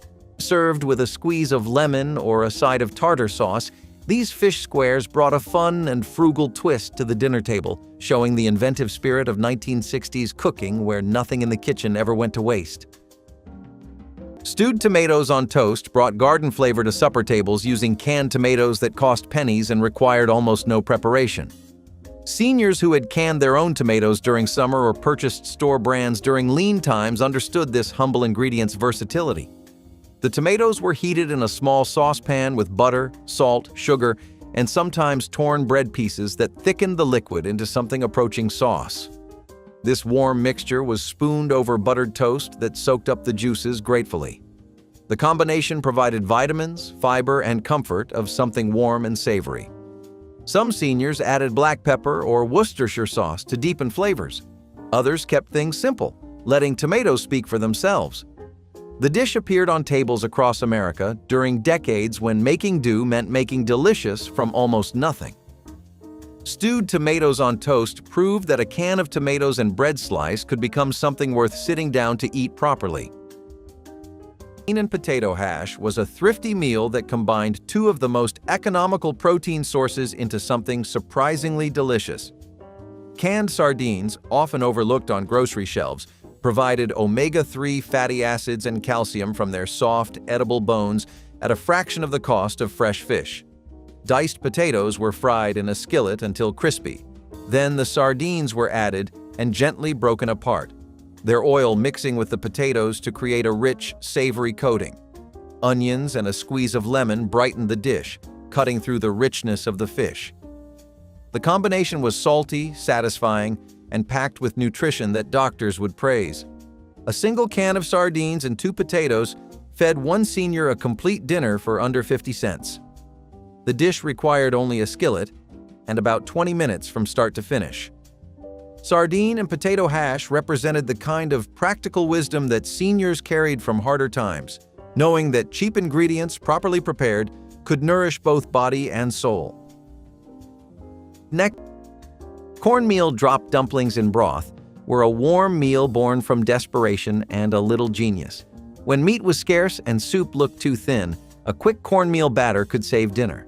You'd mix cornmeal with water or milk, pinch off little balls, and drop them into bubbling broth to puff and soak up the flavor. They came out soft, dense, and delicious, tiny golden pillows floating in the pot. The smell of simmering broth filled the house, carrying a quiet promise that everyone would eat tonight. It was the kind of recipe that stretched the smallest pot of soup into something that could feed a family. Some added onions or pepper, others just relied on the broth to do the heavy lifting. Either way, it worked. Cornmeal drop dumplings didn't just fill bellies, they lifted spirits. They were proof that a handful of meal and water could turn hunger into gratitude. Number 13. The beef stew blue plate. Chuck roast cut into cubes, browned in a heavy pot, then simmered for 3 hours with potatoes, carrots, celery, and onions in a thick brown gravy. A bowl with bread cost $1.10 in 1966. The chuck roast was the cheapest cut in the butcher case, but 3 hours of slow cooking broke down every bit of tough connective tissue until the meat fell apart at the touch of a fork. Diner cooks started the stew at 6 in the morning and served it at lunch. By the time it hit the bowl, the broth had reduced into something so rich it looked almost black. The potatoes had absorbed the beef flavor. The carrots had turned sweet. Thyme was the ingredient that no drive-thru could afford. Stuffed shells were dinner that looked like love. Not the quick kind, but the kind that took time. Boiling pasta, mixing ricotta with egg and herbs, ladling sauce, sprinkling cheese, and sliding it all into the oven. It was the kind of meal you made when the paycheck landed, the weekend started, or you wanted everyone to sit down at the table together. There was always enough to feed a neighbor or save for lunch the next day. It was filling, rich, and made a kitchen smell like a promise. The shells held the ricotta like little pockets of warmth, and the red sauce bubbled around them like a hug. No shortcuts, no mystery powders or packets. Just pasta, cheese, sauce, and the kind of effort that said, "You matter." Dads appreciated the leftovers. Kids fought over the browned edges. Moms quietly savored the first bite before anyone else sat down. It was a dish for gathering, sharing, and holding on to something solid in a fast, loud world. Number 22, mock apple pie from Ritz crackers. You broke up 36 Ritz crackers into a pie shell, poured a sugar syrup of water, sugar, lemon juice, and cream of tartar over the top, dusted it with cinnamon, and baked it for 30 minutes. What came out tasted enough like apple pie that grown men asked for seconds. Ritz hit shelves on November 21, 1934, at 19 cents a pound, and within 3 years they were the best-selling cracker in the world. Apples were expensive, crackers were cheap. The cream of tartar mimicked apple's tart bite, and the lemon did the rest. By the Second World War, Nabisco was printing the recipe on every blue cracker box. Your grandmother served it at church suppers. Nobody guessed, but you could only pull it off if you served it warm. Cold mock apple pie tasted like a soggy cracker, and that was the rule every Depression-era hostess passed down without writing it on the recipe card. Smoked picnic ham with brown sugar was another really inexpensive way to stretch ingredients without breaking the bank. You might not know, but refined sugar actually pretty much became a myth in homes back then. In more bougie neighborhoods, sure, you'd pop open a cabinet and see some sitting pretty, but for everyone else, that just wasn't the case. Refined sugar was a rarity and also an expensive ingredient to buy. Brown sugar, on the other hand, was the perfect fix.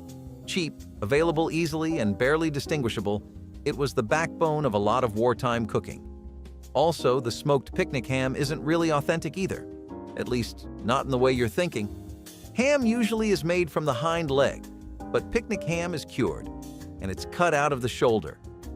It's got mostly the same texture, but it's a bit on the cheaper side because it's tougher and has a higher fat percentage, which wasn't really a bad thing. I mean, the people were definitely lacking some of that in their diet.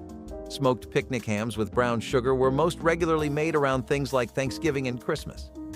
It was a nifty little way to make everyone feel like they were celebrating.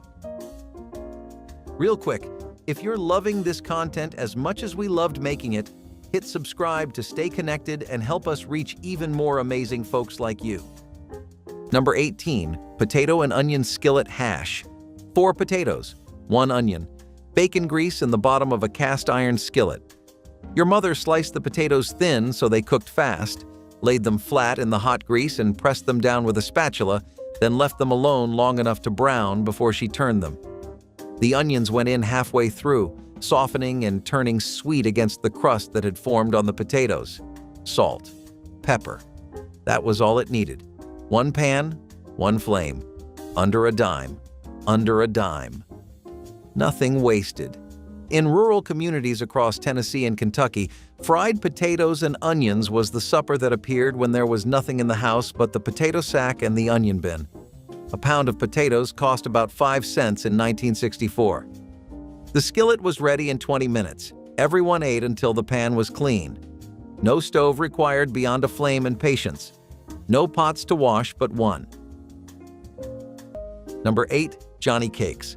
Take a cup of fine white cornmeal, a half teaspoon of salt, and a kettle of boiling water, and you have the oldest American breakfast still on a Rhode Island table. Number 8. Johnny Cakes. The Narragansett people taught the recipe to colonists in the 1600s, and by 1739 the name had stuck in print across South Carolina farm journals. The traditional method demands stone-ground white flint corn, the kind Kenyon's grist mill on the Pawcatuck River has produced since 1886. The cornmeal sits in a bowl. Boiling water goes in slowly while a wooden spoon stirs. The batter rests for 3 minutes, then drops by the spoonful into a hot greased skillet. Each cake fries 4 minutes aside until the crust turns the color of pine bark. Seniors serve them with butter and a drizzle of maple syrup for under 15 cents a stack. Next on our list, we have boiled beans with garlic, which was an incredible staple across Europe, especially among monks and peasants. While peasants liked it because it was one of the few affordable things that they could get, monks liked them because of the sheer simplicity and health benefits. It kind of makes me feel really bad about how much unnecessary junk I eat when I do videos like this. These beans were one of the primary legumes that would be grown in medieval fields, and one of the most common ones were fava beans. These had become pretty native to the Old World, and they were even older than much of the beans we use today, like pinto, kidney, or black beans. Fava beans were incredibly resistant and tough, and they could work through the winter very well. They also did amazing whenever you would mix them in with garlic. It was one of the most affordable seasoning plants, and it could grow in climates that were otherwise too rough to support much crop growth. People kept it for medicinal purposes, as a flavoring, and as a last resort meal too. It was very common for Italian dishes in that era to feature sage, olive oil, and garlic as primary ingredients in most dishes. Monastic communities also relied on boiled beans and garlic as it became a particularly good friend in their endeavor to sustain meatless diets forever. Starting off strong with peanut butter soup. Yes, you heard me right, peanut butter soup. This dish shows just how creative some people were at that time. How could someone even get that idea? You might be wondering. Well, allow me to explain. In the Great Depression era, meat had become quite expensive to bring home. Stretching the budget had become a daily challenge, but peanut butter stepped in. It was rich in protein and full of flavor. This simple ingredient, transformed into a hearty soup, could feed the entire family without breaking the bank. I know it sounds weird. A soup made out of the same peanut butter you'd usually spread on toast. It seems unusual, but when times were tough, it was a genius way to get in some much-needed protein. I don't know about you, but I would definitely try it. It has a bit of charm. A touch of sweetness here, a hint of savory there, and boom! There you have a soup that will keep you fed and happy. It was a good way to use up any odds and ends you had lying around the house. Some onions, peas, rice, or potatoes. Anything you had would serve well once it touched that peanut butter heaven.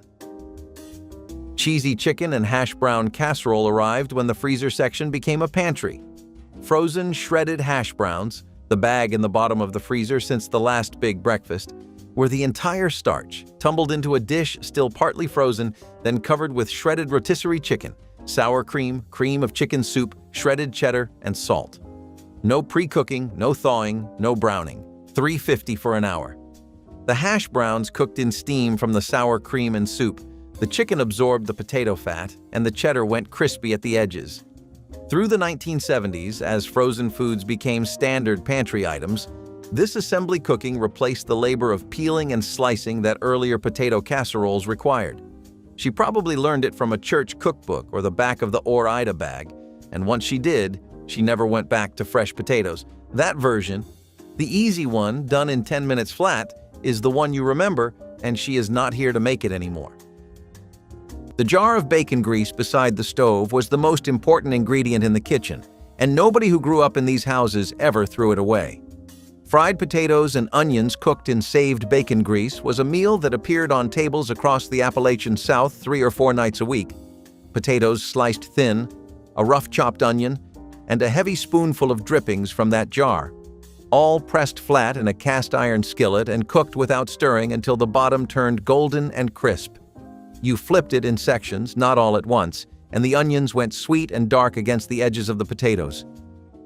In the 1950s, a 10-pound bag of potatoes cost around 35 cents, and a single bag could stretch across a full week of suppers.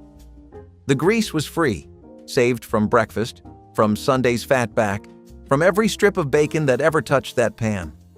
Nobody measured. You scooped until the skillet looked right. That instinct died with the women who owned those jars.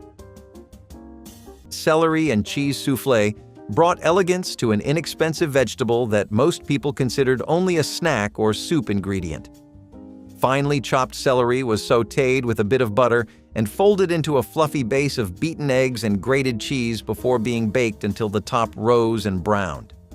Despite its sophisticated appearance, the ingredients were simple and affordable, making it a popular choice for dinner parties on a budget.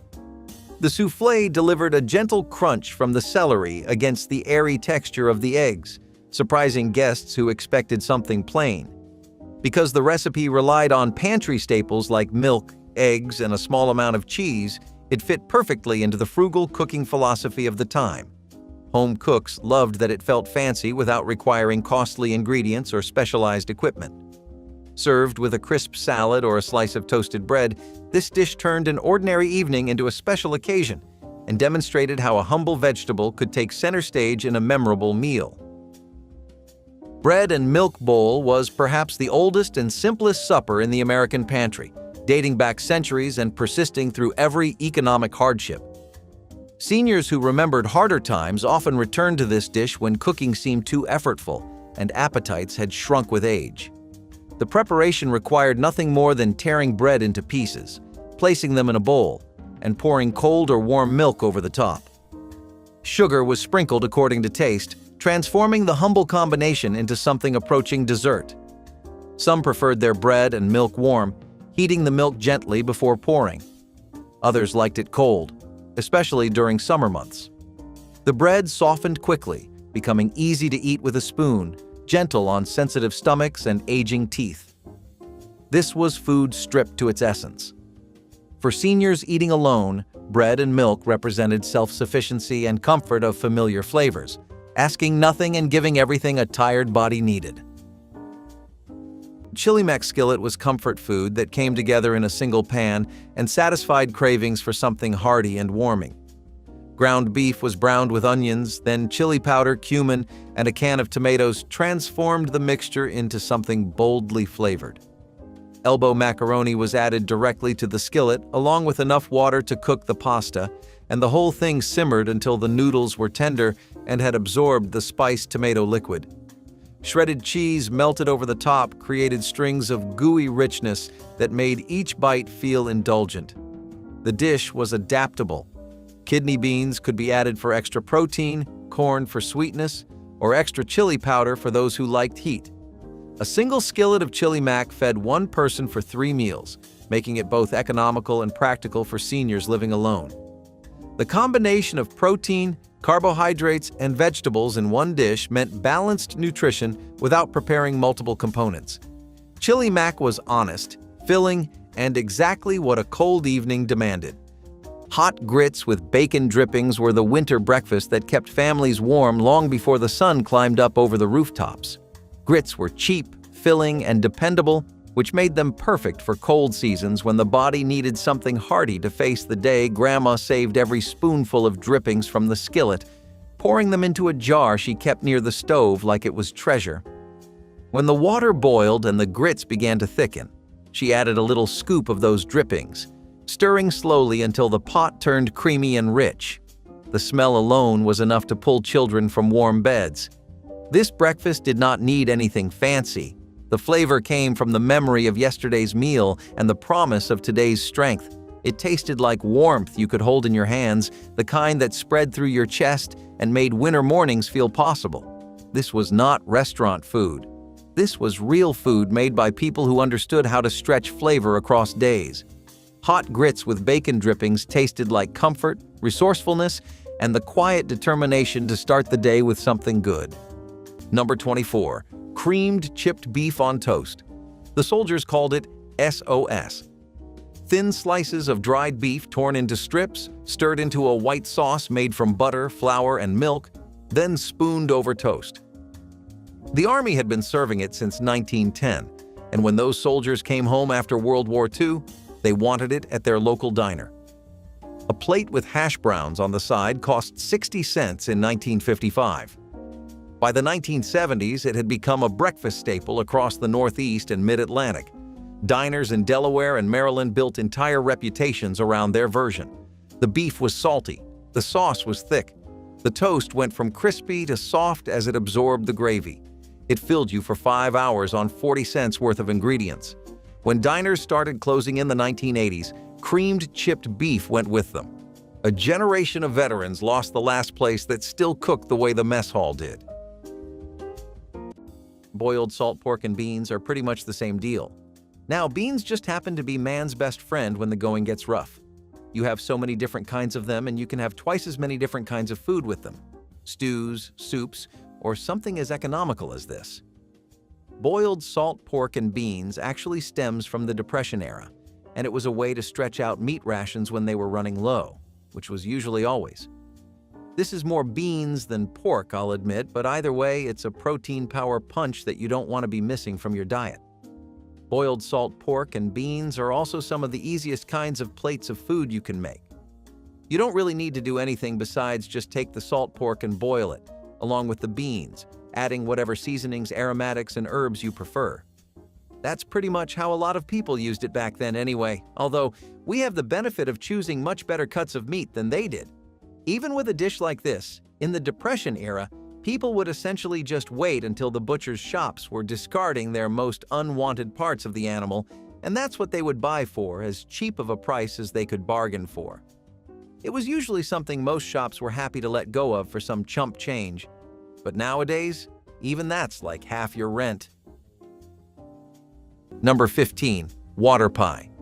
You whisked a cup and a half of water, a cup of sugar, 2 teaspoons of vanilla, 4 tablespoons of flour, and 4 pats of butter, then poured the lot into an unbaked shell.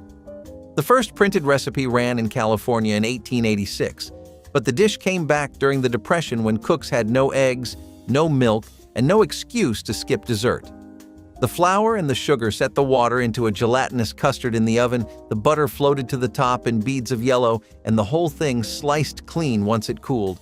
Your great-grandmother served it at a wake in 1934 in West Virginia. Nobody knew it was made of water. They asked her for the recipe. She just smiled and lied. The chemistry is sugar binding water into syrup, then flour, gelating it into a sliceable solid past 200 degrees. You do not need to know any of that to bake one. You just need to trust the oven for 45 minutes and walk away. I'm going to have to go back to talking about how much we've borrowed from our British friends over in the United Kingdom. Bubble and squeak is quintessential British food after all. It was pretty genius too. This shares a theme with the picnic casseroles we just discussed because both were phenomenal ways to repurpose your leftovers.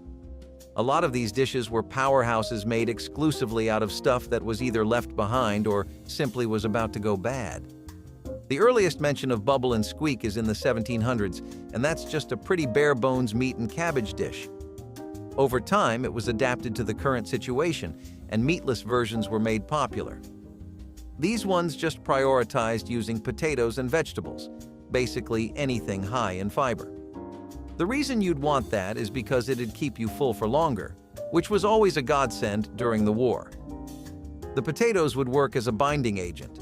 The leftover vegetables were chopped and mixed in for nutrition, and if you got super lucky, some corned beef or bacon would work really well for flavor. As far as the culture goes, bubble and squeak really emphasize the mentality of wasting absolutely nothing. Despite how humble the recipe is, it's definitely something that brought comfort to a lot of families. War or no war, who can say some mashed potatoes and greens haven't cheered them up at some point? Frozen fruit salad was a refreshing dish that perfectly suited hot summer days, requiring little more than a freezer and a few canned goods. Made by folding whipped cream or mayonnaise into a mixture of canned fruit, marshmallows, and sometimes nuts, it was spooned into molds or loaf pans before being frozen. Once sliced, it revealed colorful pieces of fruit suspended in a creamy base, making it both pretty and satisfying. Families loved it because it could be made ahead of time and served straight from the freezer, saving stress during big gatherings.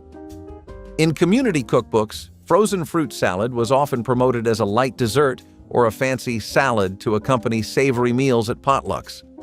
Children enjoyed the sweet flavors, while adults appreciated its coolness and novelty.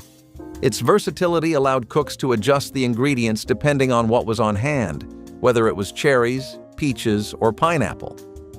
Today, it may seem unusual to freeze something called a salad, but in its time, it was a clever, thrifty way to stretch ingredients and create a dish that delighted guests. Number 6. Peanut butter bread. In the spring of 1932, the makers of 5 Roses Flour published a small cookbook titled A Guide to Good Cooking, and on page 41 sat the recipe that pulled a generation of mothers through the worst year of the Depression. Number 6. Peanut butter bread.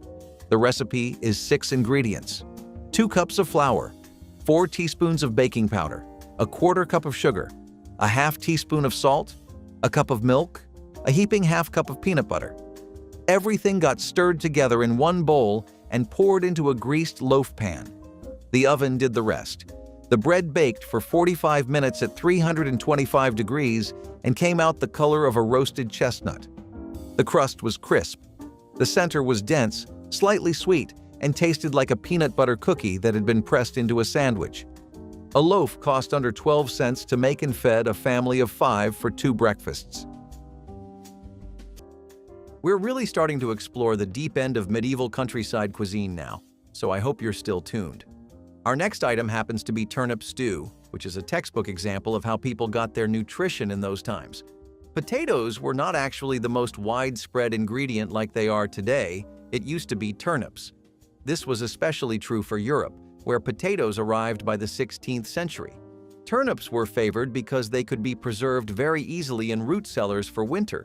They were really easy to grow in poor soils, and they were hardy. Also, this was one of the few crops where even its root was edible. It wasn't a dish that had a lot of guidelines to follow, so in that respect it was a lot similar to how pottage worked. People would throw in whatever herbs, roots, aromatics, and scraps of meat and protein they had. One of the best things that would go along with turnip stew if it was available was beetroot and eggplant, which might be a surprise combination for you to hear, but was actually fairly common back then.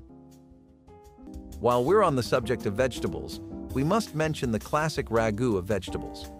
Ragout of vegetables is a French-inspired stew that is the culinary equivalent of throwing everything together and hoping for the best.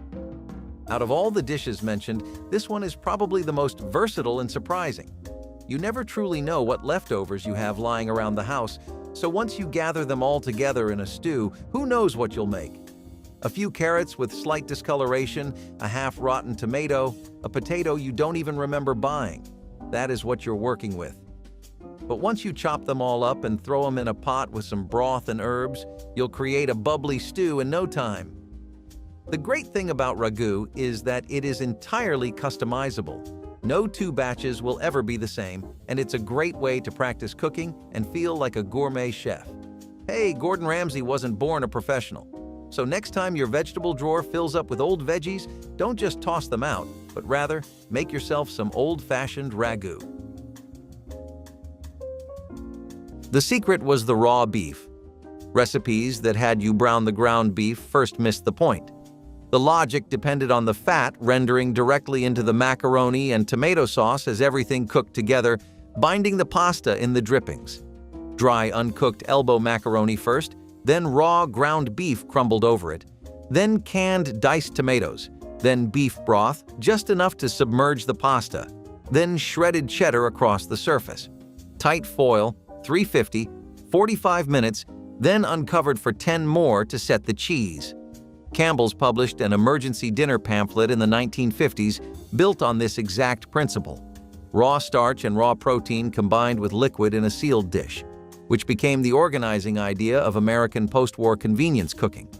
The broth turns the macaroni translucent where it is not yet absorbed. The beef fat marbles through the pasta, and the cheddar goes slightly crisp at the edges. You pull back the foil and the kitchen smells like a diner in 1957.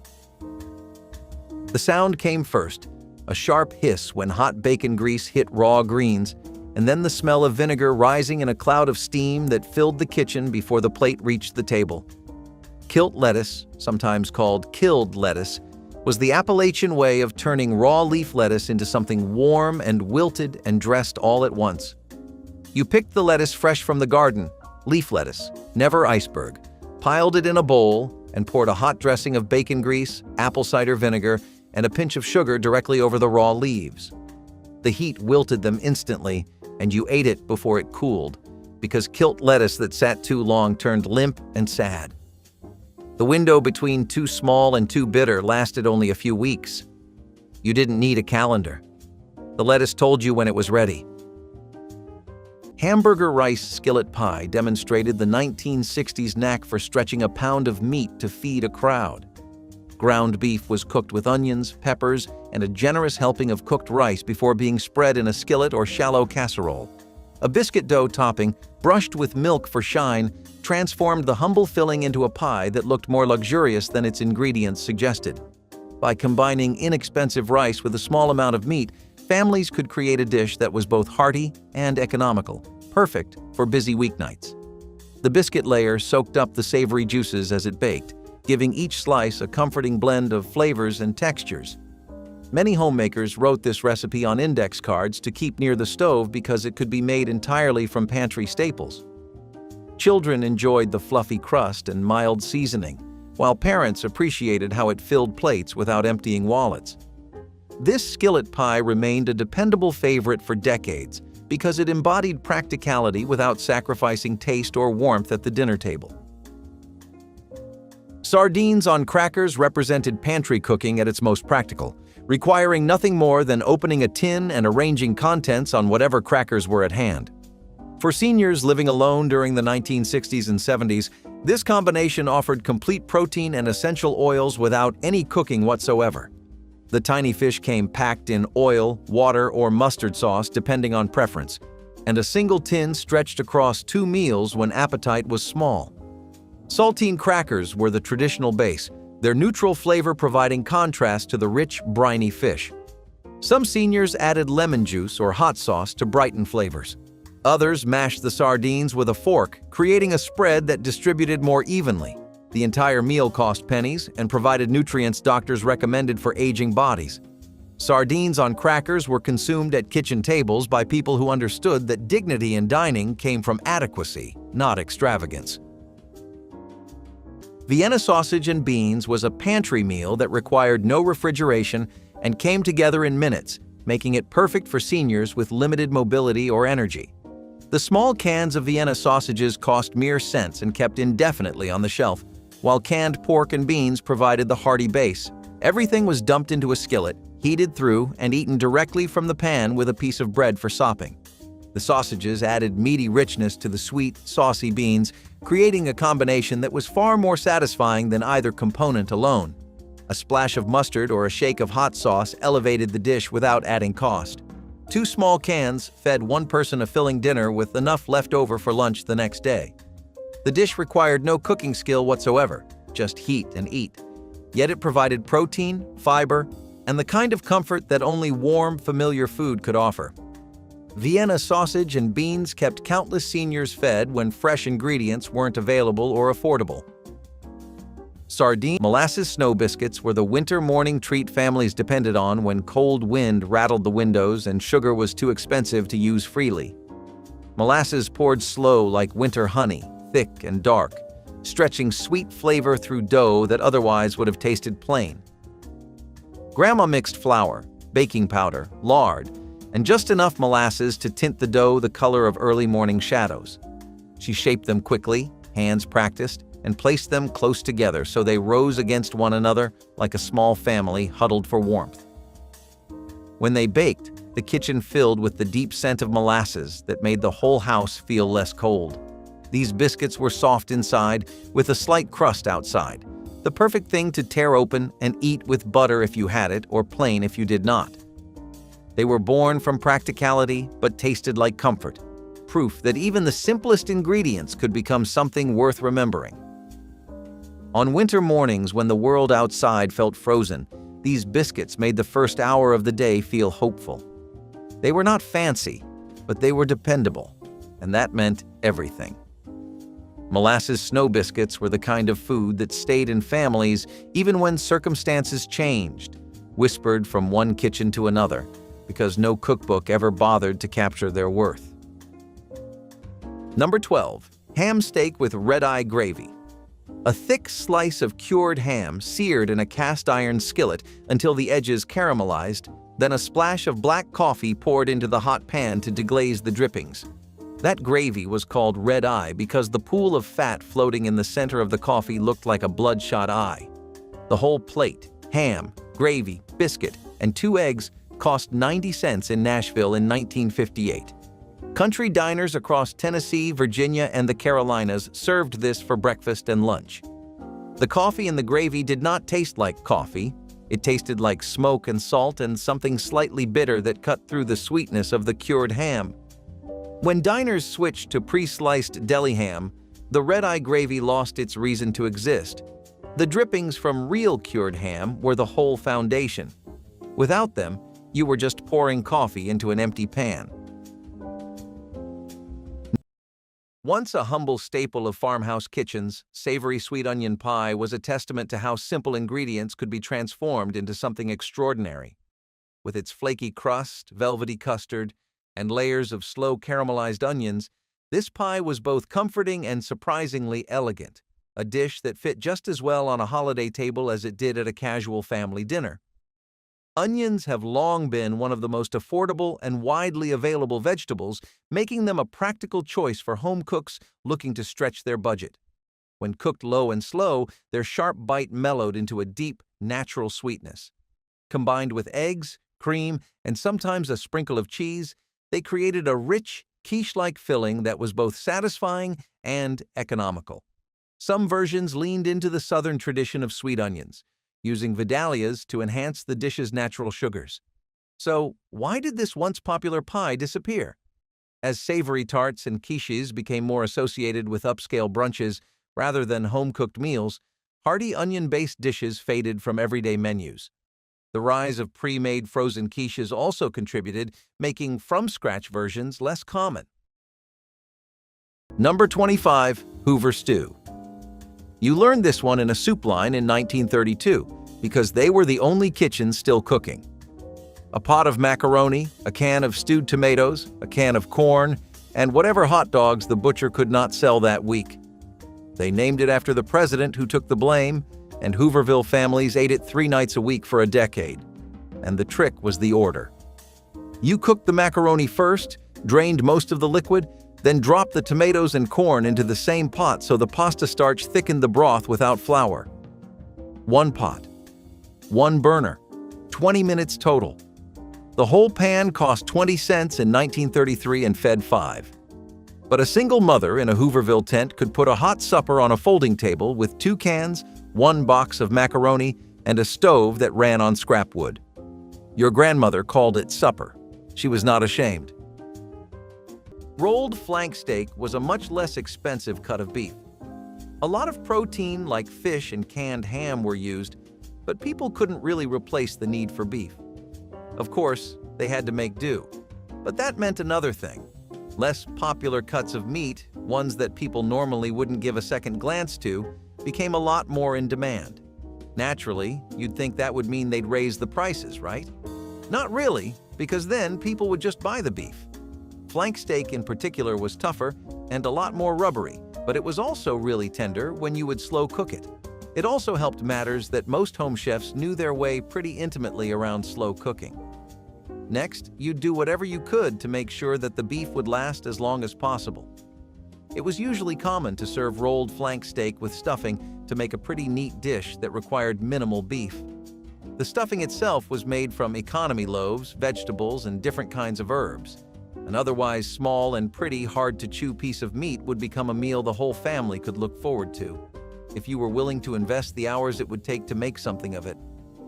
Most people were just happy to eat beef, though, which made the prep work just a bit more bearable. Number 25. Water gravy on toast. When there was not any milk, butter, or meat left in the house, there was still flour, water, and the drippings stuck to the bottom of a skillet.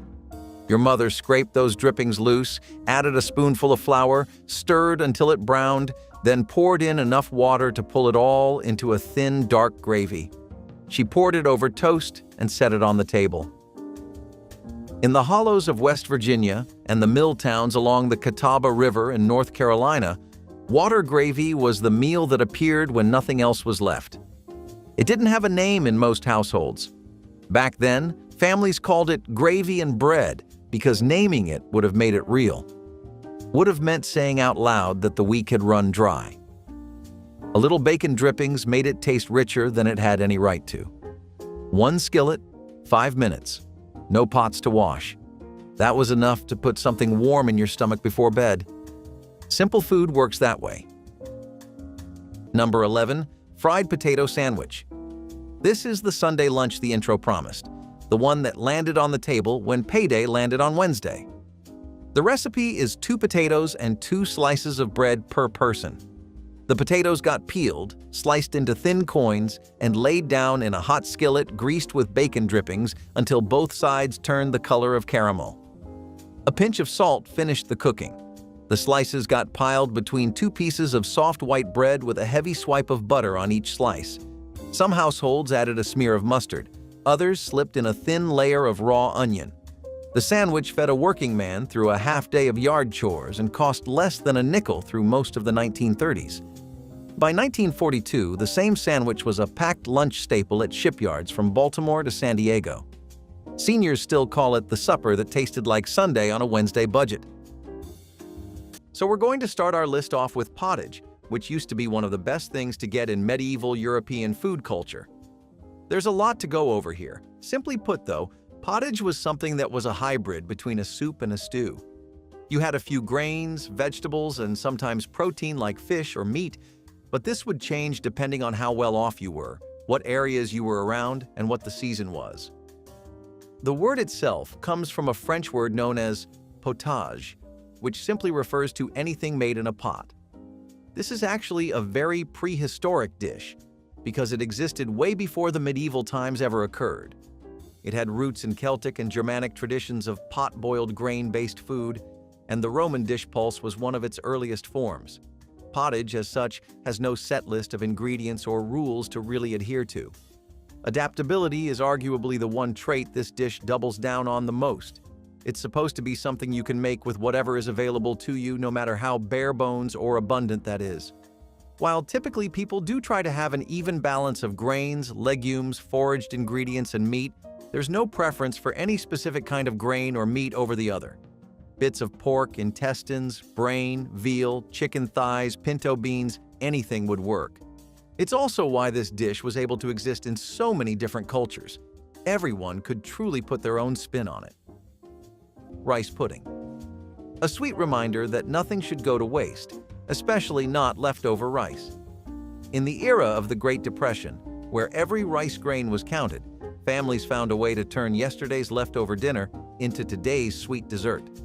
Rice pudding became the ultimate budget-friendly treat, transforming something simple into something comforting and sweet with just a little sugar, milk, and a dash of cinnamon if you were feeling particularly fancy. I know leftover rice seems kind of blah, but once it simmers into something that looks and smells like pudding, you'll forget what you were even talking about. Plus, it was an easy way to turn ingredients you had into something new, which saved you money and a trip to the store. It felt like a real treat even in lean times, and that's why it was so popular among families. A warm bowl of rice pudding could brighten up the end of any meal, turning frugality into a moment of indulgence. So even though it started as a way to cut food waste, it stayed a family favorite that warmed up even the coldest hearts in those freezing times. The smell hit the hallway before you reached the kitchen. Kielbasa and sauerkraut in a hot oven produce a sharp, smoky smell that is not polite and not quiet. Central European immigrant families brought kielbasa into American working-class neighborhoods in the early 20th century. Polish, Slovak, Czech households in mill towns from Pennsylvania to Ohio, and the combination of smoked sausage with fermented cabbage and potato was centuries old before it ever crossed an ocean. The method is simple. Kielbasa coins, drained sauerkraut, chunked potatoes, brown sugar, mustard, oil, all tossed and spread across one pan. 400 degrees, 30 minutes. The brown sugar tames the fermented bite, the potato soaks up sausage fat, and the whole thing goes from pungent and sharp to sweet and tender. Precisely why this dish outlasted the neighborhoods that invented it. The mill towns emptied. The kielbasa stayed. The tomato had to be warm from the garden, not the refrigerator, never the store, and sliced thick enough that the juice ran down your wrist when you bit into the sandwich. 2 slices of soft white bread, a heavy spread of mayonnaise, thick rounds of a tomato still holding the heat of the afternoon sun, and enough salt to make the flavor crack open. This was lunch and sometimes supper across the entire American South. A meal so simple that writing it down felt insulting to the people who made it. Hellmann's, first mass-distributed in the 1920s, became the only acceptable brand. Using anything else was grounds for a kitchen argument that could last a whole summer. The sandwich existed only during tomato season. When the last vine died in September, it vanished, and no winter tomato from a grocery store could bring it back. Pea and egg salad plate was a thrifty supper that turned humble staples into a refreshing main dish for a warm evening. Canned peas were drained and chilled before being folded with chopped hard-boiled eggs, diced celery, and a splash of mild vinegar dressing. A pinch of dry mustard or a spoon of mayonnaise added just enough richness to bind everything together while still keeping the cost low. Served on crisp lettuce leaves or alongside sliced tomatoes from the backyard garden, it provided protein and texture without any need for meat. Home cooks loved how quickly it came together using pantry items that were inexpensive and easy to find year-round. Children enjoyed the gentle sweetness of the peas, while adults appreciated the subtle tang from the dressing. This simple combination was light enough for summertime, but filling enough to carry a family through a busy evening, reflecting the practical yet creative spirit of mid-century kitchens, where canned vegetables and eggs formed the backbone of many dependable weeknight meals. Soft-boiled eggs with toast soldiers turned a simple egg into an interactive meal that brought small pleasure to solitary dining. Seniors who grew up with this British-influenced tradition continued preparing it well into later years, finding comfort in the familiar ritual. The egg was lowered gently into boiling water and cooked for exactly 3 to 4 minutes, producing set white and gloriously runny yolk. Meanwhile, toast was prepared and cut into narrow strips called soldiers, ready for dipping. The egg sat in a small cup, its top carefully removed to reveal golden liquid within.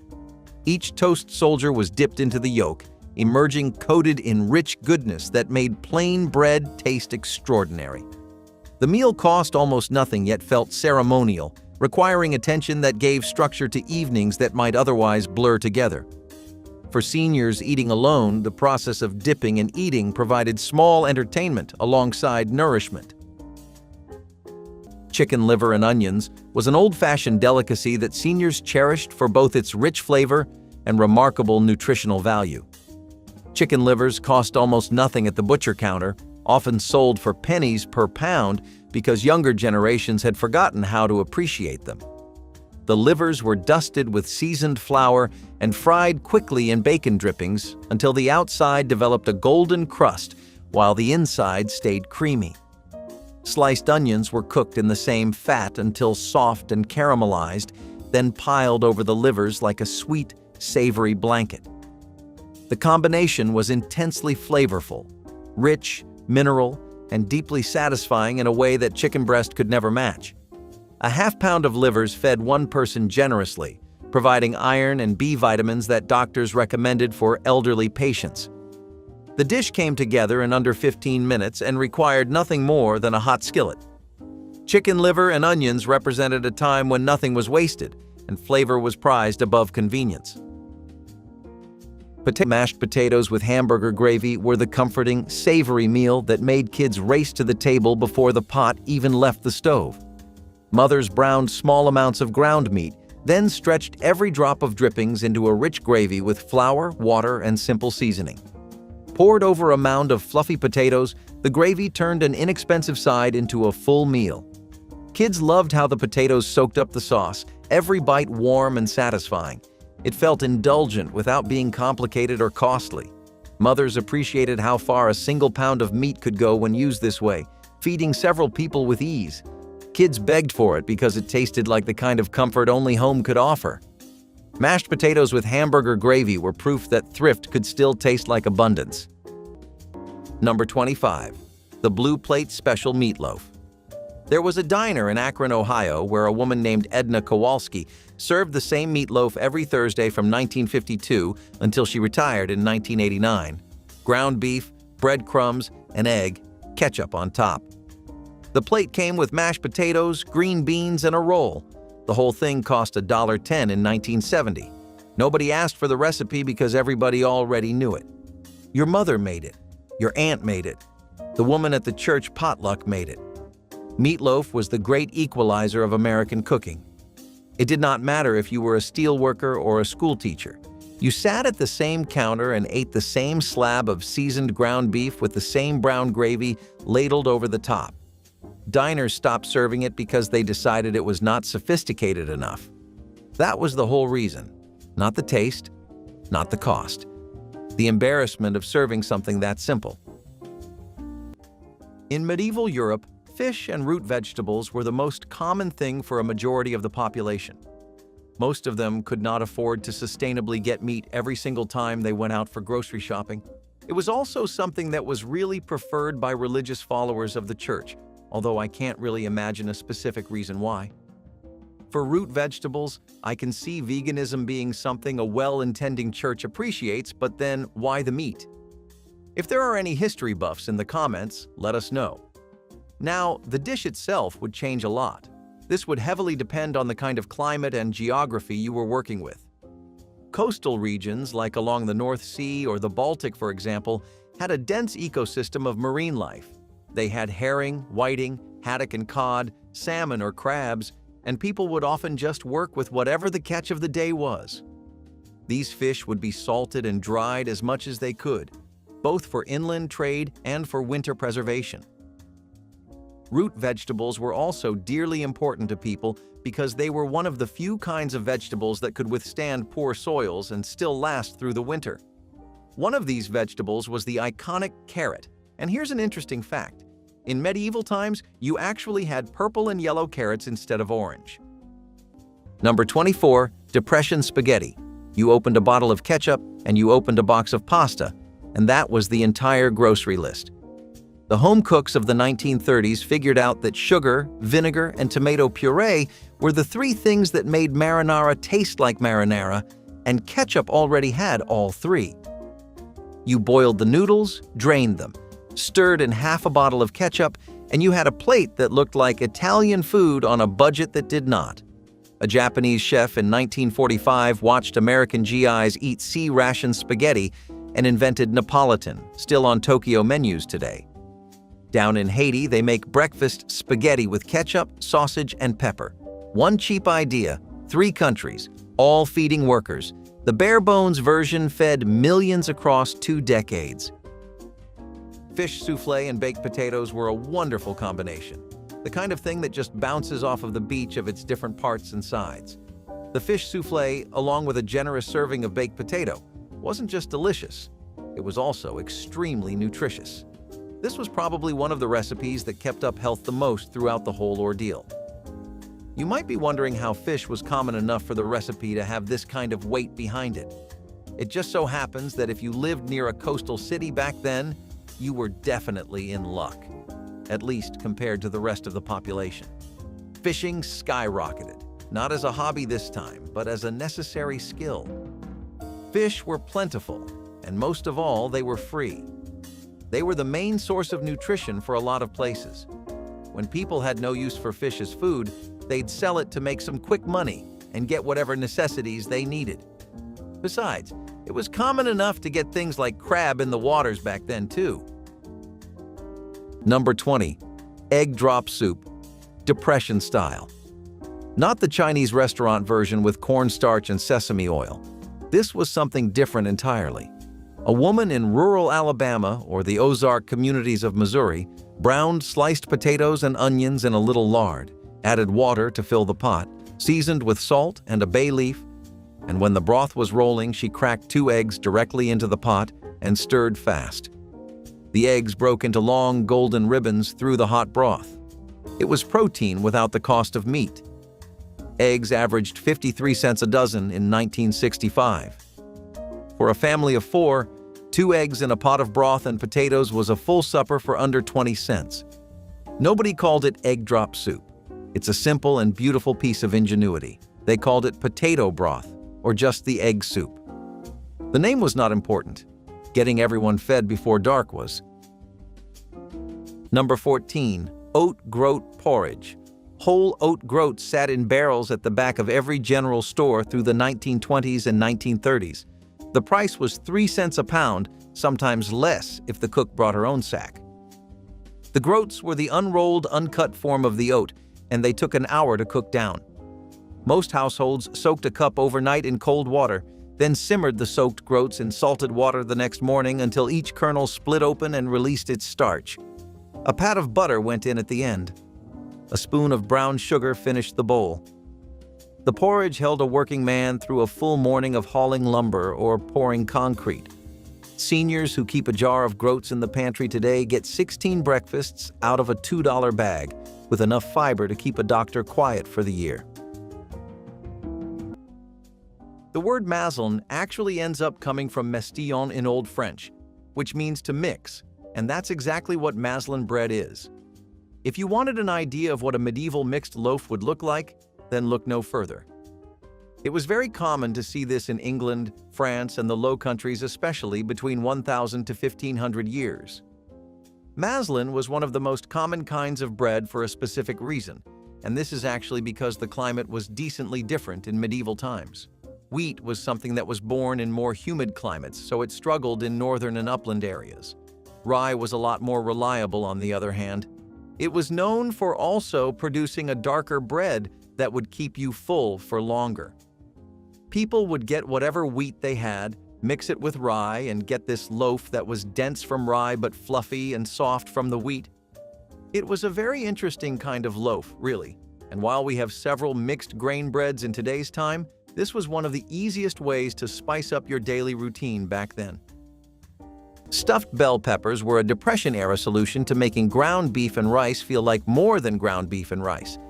You halved the peppers and they became free vessels, grown in the backyard or bought for pennies, and the same modest filling suddenly had shape and occasion. Raw ground beef mixed with uncooked rice, onion, salt, and tomato sauce, packed into the pepper halves, stood upright in a baking dish with a half-inch of water and more sauce poured over the top. Covered at 350, the steam inside did all the work. Rice cooked from trapped moisture, beef set firm, the pepper wall softened to tender.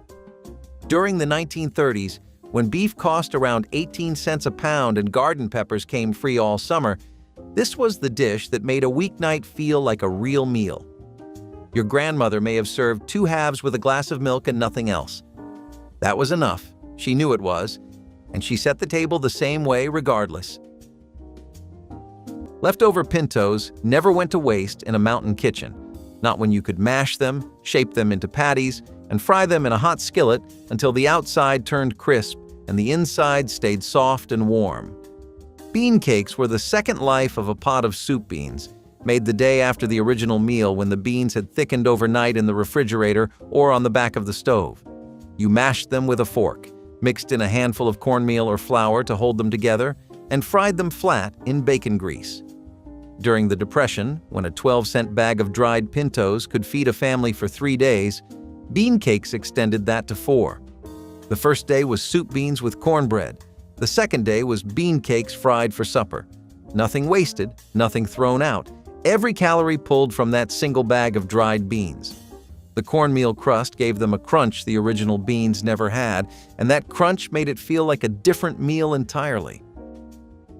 Savory oatmeal bake proved that oats could be far more than a breakfast cereal, and that inexpensive pantry staples could hold their own at supper time. Rolled oats were mixed with diced onions, shredded cheese, beaten eggs, and a dash of black pepper, then baked until the top formed a golden crust. The result was a hearty loaf with a texture similar to meatloaf, but without the expense of beef. This dish allowed families to stretch their budgets while still offering a warm and filling dinner that paired well with a simple green salad or sliced tomatoes from the backyard garden. Cooks loved that the recipe welcomed additions like leftover vegetables or small bits of ham, making it an adaptable way to clear the refrigerator. Children often enjoyed the mild, nutty flavor, and leftovers could be sliced and reheated for breakfast the next morning. It embodied the frugal creativity of 1960s kitchens, where a bag of oats and a little cheese could become a main course worth serving to guests without apology. Milk toast was the quiet companion of countless evenings spent alone, a dish so simple it seemed too humble to call dinner. Yet for seniors watching every penny during the 1950s and 60s, this warm bowl delivered exactly what tired bodies needed. Stale bread was never wasted in those kitchens where thrift meant survival. Slices were toasted lightly, placed in a shallow bowl, and covered with warm milk heated with butter and a pinch of salt. The bread softened into something between solid and liquid, easy to eat for those with dental troubles or diminished appetites. Some added sugar or cinnamon when sweetness was needed. The cost was negligible since milk and bread were pantry constants, and preparation took barely 5 minutes. Milk toast carried memories of childhood sickbeds and mothers tending fevered children. For seniors eating alone, this bowl meant warmth without fuss and nourishment without pretense. Bean and bacon simmer was the kind of slow-cooked meal that filled small homes with warmth and the promise of something good waiting on the stove. Dried beans cost pennies per pound and provided protein that rivaled meat at a fraction of the price. Seniors would sort through the beans each morning, cover them with water, and let them soak while going about their day. By evening, the beans were ready to simmer with a few strips of bacon, diced onion, and enough water to cover everything by an inch. Hours of gentle cooking transformed the hard beans into creamy, tender morsels, while the bacon infused the liquid with smoky richness. A single pound of dried beans created enough food to last nearly a week when portioned carefully. The cooking liquid itself became a treasure, thick with flavor and nutrients that could be sipped like broth or used to moisten cornbread. This wasn't a meal that happened quickly, but for seniors with time and little money, bean and bacon simmer provided security in every spoonful. Instant coffee meat rub was one of those oddball ideas that somehow worked. You'd mix instant coffee crystals with sugar, salt, and a pinch of flour, rub it on cheap cuts of meat, and throw it in the oven or pan. The coffee acted like a smoky glaze, turning the outside dark and caramelized while hiding the fact that the meat was tough as rubber. It was a poor man's barbecue, full of flavor and pride. Families used it for pork, chicken, or whatever protein happened to be on sale. The smell filled the house like something from a steakhouse, and everyone gathered around pretending it was a special occasion. Even if the meat was chewy, no one complained. The magic of that bittersweet crust fooled everyone into believing it was better than it was. It was one of those small miracles from a time when making dinner meant making do. Number 9, the Denver omelet. 3 eggs, diced ham, green bell pepper, onion, and cheese, cooked on the flat top, folded once, slid onto a plate with hash browns and toast. A Denver omelet cost $1.20 in 1970. It was the most popular omelet in America for 40 years. The most common origin story traces it to Chinese immigrants working on the Transcontinental Railroad who adapted egg foo young into something Western cooks would recognize. By the 1950s, it was just the Denver, and every short-order cook in the country could make one from muscle memory. The bell pepper was the signature. That slight bitterness, that crunch against the soft egg and salty ham. Diner chains replaced it with build-your-own omelet bars and customizable egg wraps. The Denver did not survive customization. When everything is an option, nothing is a classic. There was a time when vegetables weren't just steamed and forgotten on the side of the plate. They were the star of the meal. This dish took humble cauliflower and elevated it to something rich, comforting, and undeniably satisfying. Baked in a velvety cheese sauce and topped with golden breadcrumbs, creamy cauliflower gratin was a favorite at homecoming dinners, potlucks, and holiday tables alike. Cauliflower was once an affordable and widely available vegetable, appreciated for its versatility. It absorbed flavors beautifully, making it a natural pairing for creamy, cheesy sauces. The gratin method, borrowed from classic French cooking, ensured that every bite was infused with deep, savory richness. The top layer of breadcrumbs added just the right amount of crunch, creating a contrast that kept each forkful interesting. Some home cooks added a pinch of nutmeg or mustard to enhance the flavor, while others used a mix of cheeses for extra depth. So why did it fade from dinner tables? As frozen and canned vegetables became more common, fresh cauliflower lost its appeal. Many home cooks swapped slow-baked dishes for quicker, less labor-intensive sides, and gratins became associated with special occasions rather than everyday meals. Number 17, pasta and peas. You diced a potato, diced half an onion, fried them in olive oil until soft, dumped in a can of peas with its liquid, added water to cook a half-pound of rigatoni.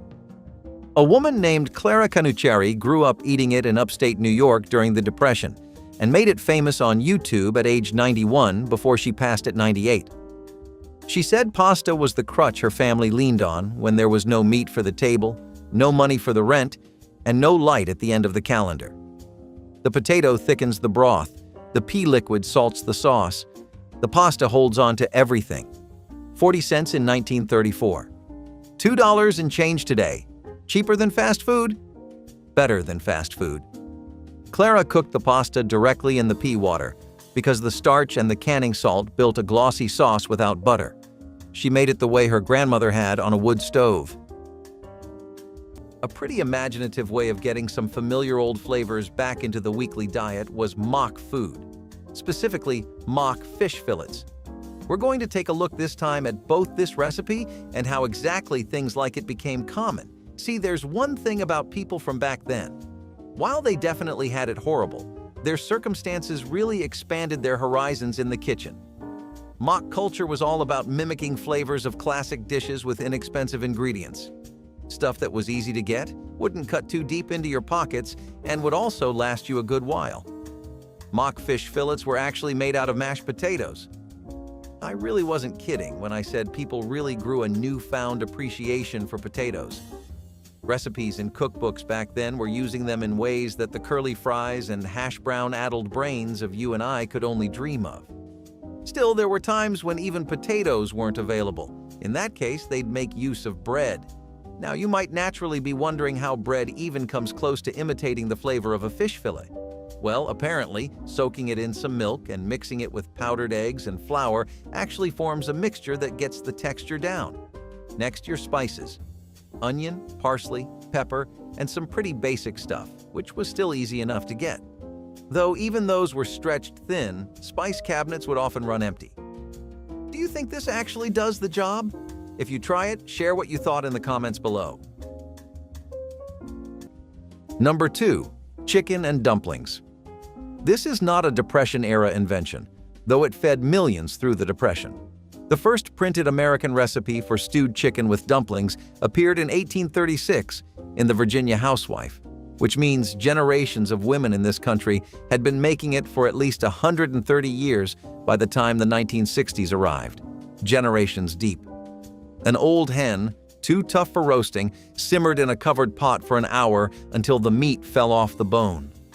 The broth, dark gold and rich with fat, like October light through a farmhouse window, brought back to a boil.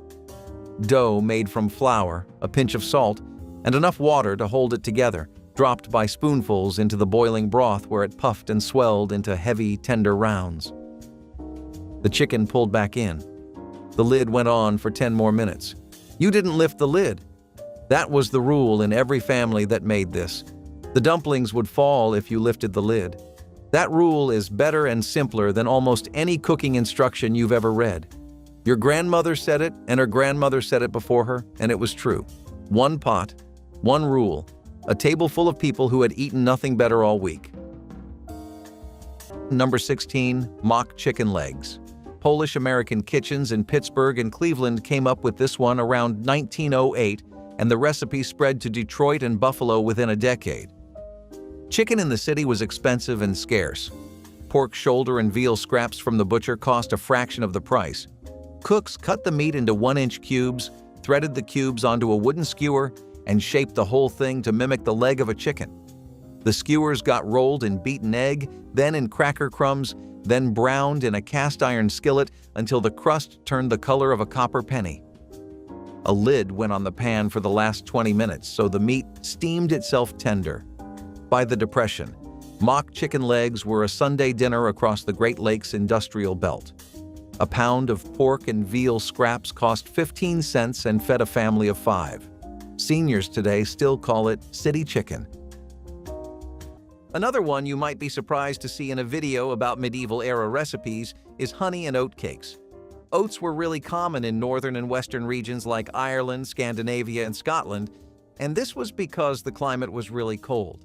It was much easier to grow them than, let's say, wheat. Oats were something that would thrive in poor soils, and they also had shorter growing seasons, which meant that they became a pristine source of food when times were tough and you were running low in your pantry. A very basic oat cake would typically be made from coarsely ground oatmeal, water, and some salt, and this mix would be made into a slightly hard dough, rolled very thin, and then cooked on a baking stone. These were durable, portable, and crispy, so they were the perfect meal for long journeys. Alongside some honey, which was the primary sweetener before sugar, it was one of the best meals you could have for celebrations. While people did use them in their daily lives, rural peasants most often got to enjoy them during festivals and religious holidays in monasteries. It's also interesting to note that honey was seen as a bounty of the earth that carried divine favor, and so honey and oat cakes were seen as a good blessing for wedding feasts. She never diluted the soup. That was the thing most people got wrong when they tried to copy it. They thinned the can, and the noodles came out swimming instead of coated. The real method: bone-in chicken thighs straight into the casserole dish, dry egg noodles scattered around them without pre-cooking, and the cream of mushroom soup poured undiluted, the whole thick can, over the top, then covered tight. By the time the oven finished, the noodles had pulled up every bit of that condensed soup and the chicken skins rendered fat.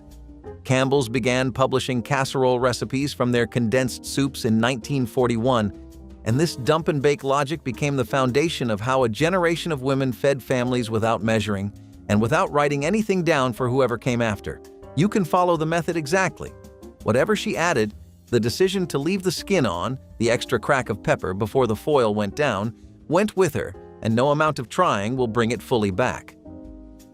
The hog-killing day was the most important day on the mountain calendar.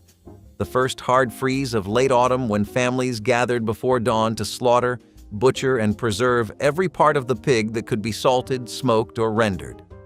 Cracklin bread came from that day, specifically from the cracklins left behind after pork fat was rendered into lard in a massive iron kettle over an open fire. The cracklins, crisp, golden bits of fried-out pork skin and fat, were stirred directly into cornbread batter and baked in a cast-iron skillet greased with the fresh lard. The bread came out dense, rich, studded with pockets of crunch, and flavored with a porky depth no other cornbread could touch. Through the 1930s and 40s, families who kept hogs made cracklin bread only in the weeks following the kill, when the cracklins were freshest. When families stopped keeping hogs, the cracklins disappeared, and with them the bread that only tasted right made from a pig you raised yourself. Raisin rice. Pilaf proved that a meatless dinner could still feel special and satisfying when handled with care. White rice was simmered slowly with a bit of butter until each grain was tender, then tossed with plump raisins that had been soaked in warm water to bring out their natural sweetness. A pinch of cinnamon or nutmeg added gentle spice, turning plain rice into a fragrant dish that filled the kitchen with an inviting aroma. Many 1960s households served this pilaf as a main course on nights when meat was too expensive, or saved it for church suppers where a simple vegetarian option was welcome. It paired beautifully with a crisp green salad or a side of baked apples, creating a balanced meal from inexpensive ingredients. Leftovers reheated well for breakfast with a drizzle of honey or a splash of milk. The dish showed how a few pantry staples could stretch a grocery budget and proved that even the simplest ingredients could deliver comfort and a hint of elegance at the dinner table. Peanut butter on crackers provided complete protein and staying power without requiring a single pot or pan. Seniors living on fixed incomes during the 1960s and 70s kept jars of peanut butter in their pantries as insurance against hunger. Saltines, graham crackers, or Ritz crackers served as the canvas for this thick, sticky spread that required some effort to eat, but rewarded patience with satisfaction. The peanut butter could be spread thin for economy, or thick for indulgence depending on the day's mood and the jar's remaining contents.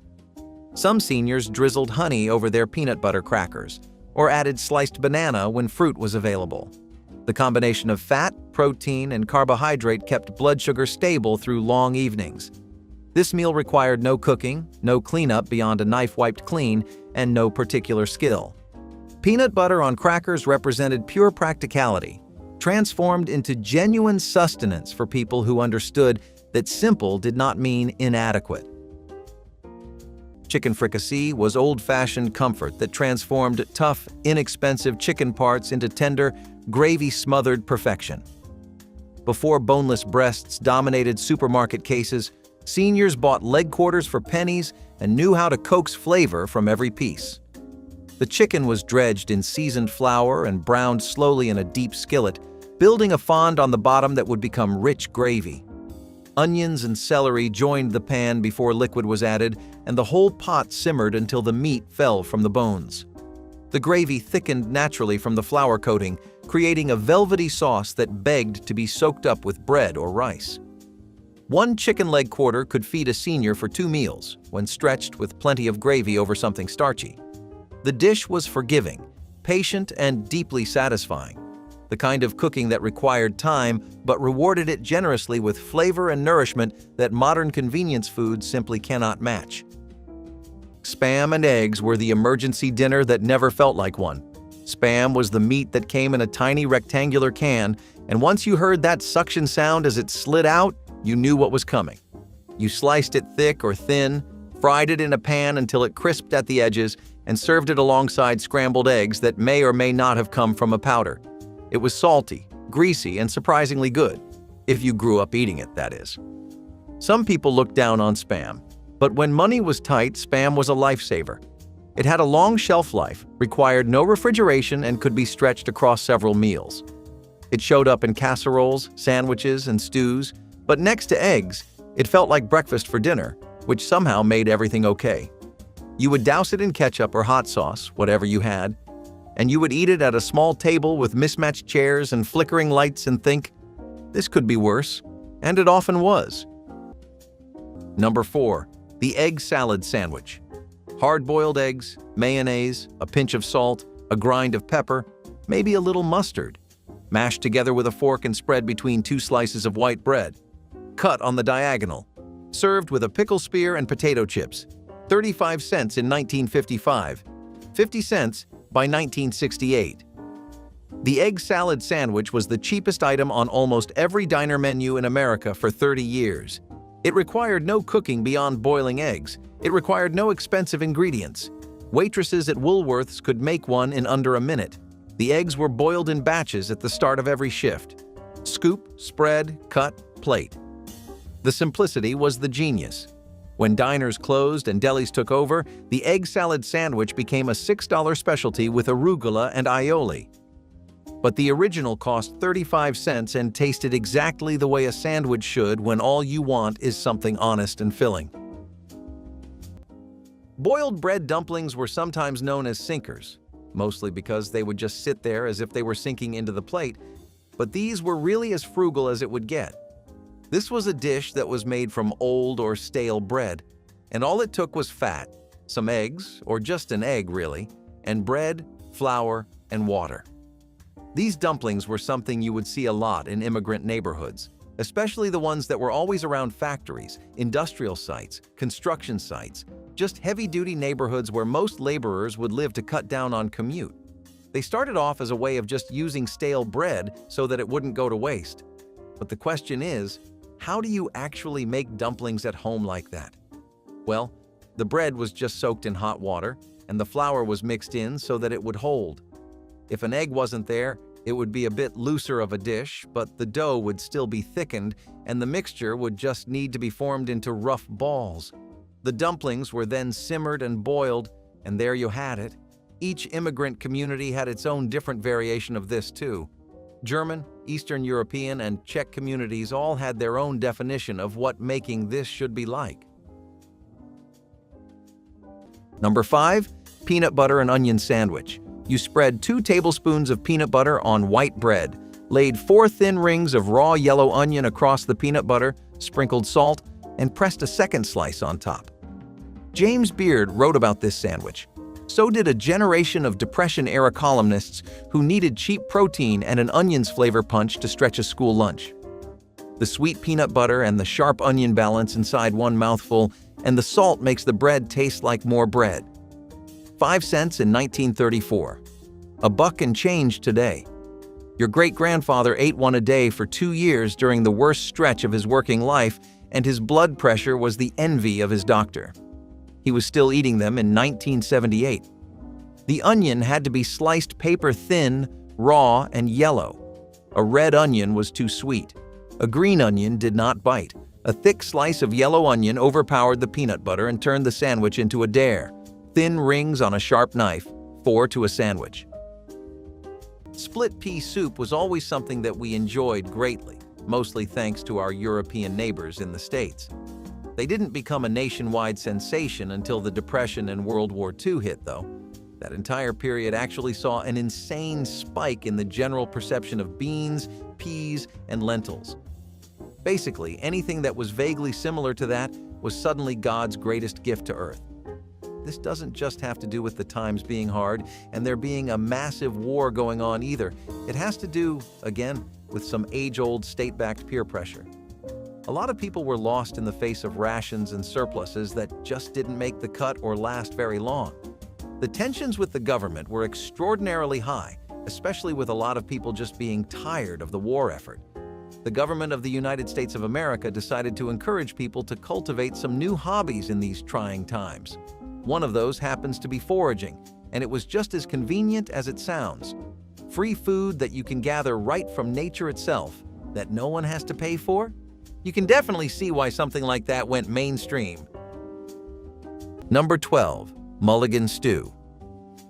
Before the Depression gave it its most famous chapter, mulligan stew existed in the hobo camps of the early 1900s, where itinerant workers threw whatever they had into a communal pot. By the 1930s, it had moved from the railroad camps into the kitchens of American homes, and by the 1960s, it was still showing up on supper tables across the rural Midwest and the mill country of the Carolinas. The defining feature was that it had no fixed recipe.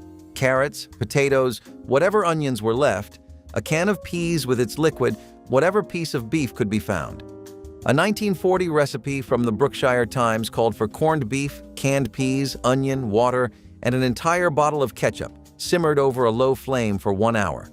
The ketchup sounds wrong. The first spoonful convinces you otherwise.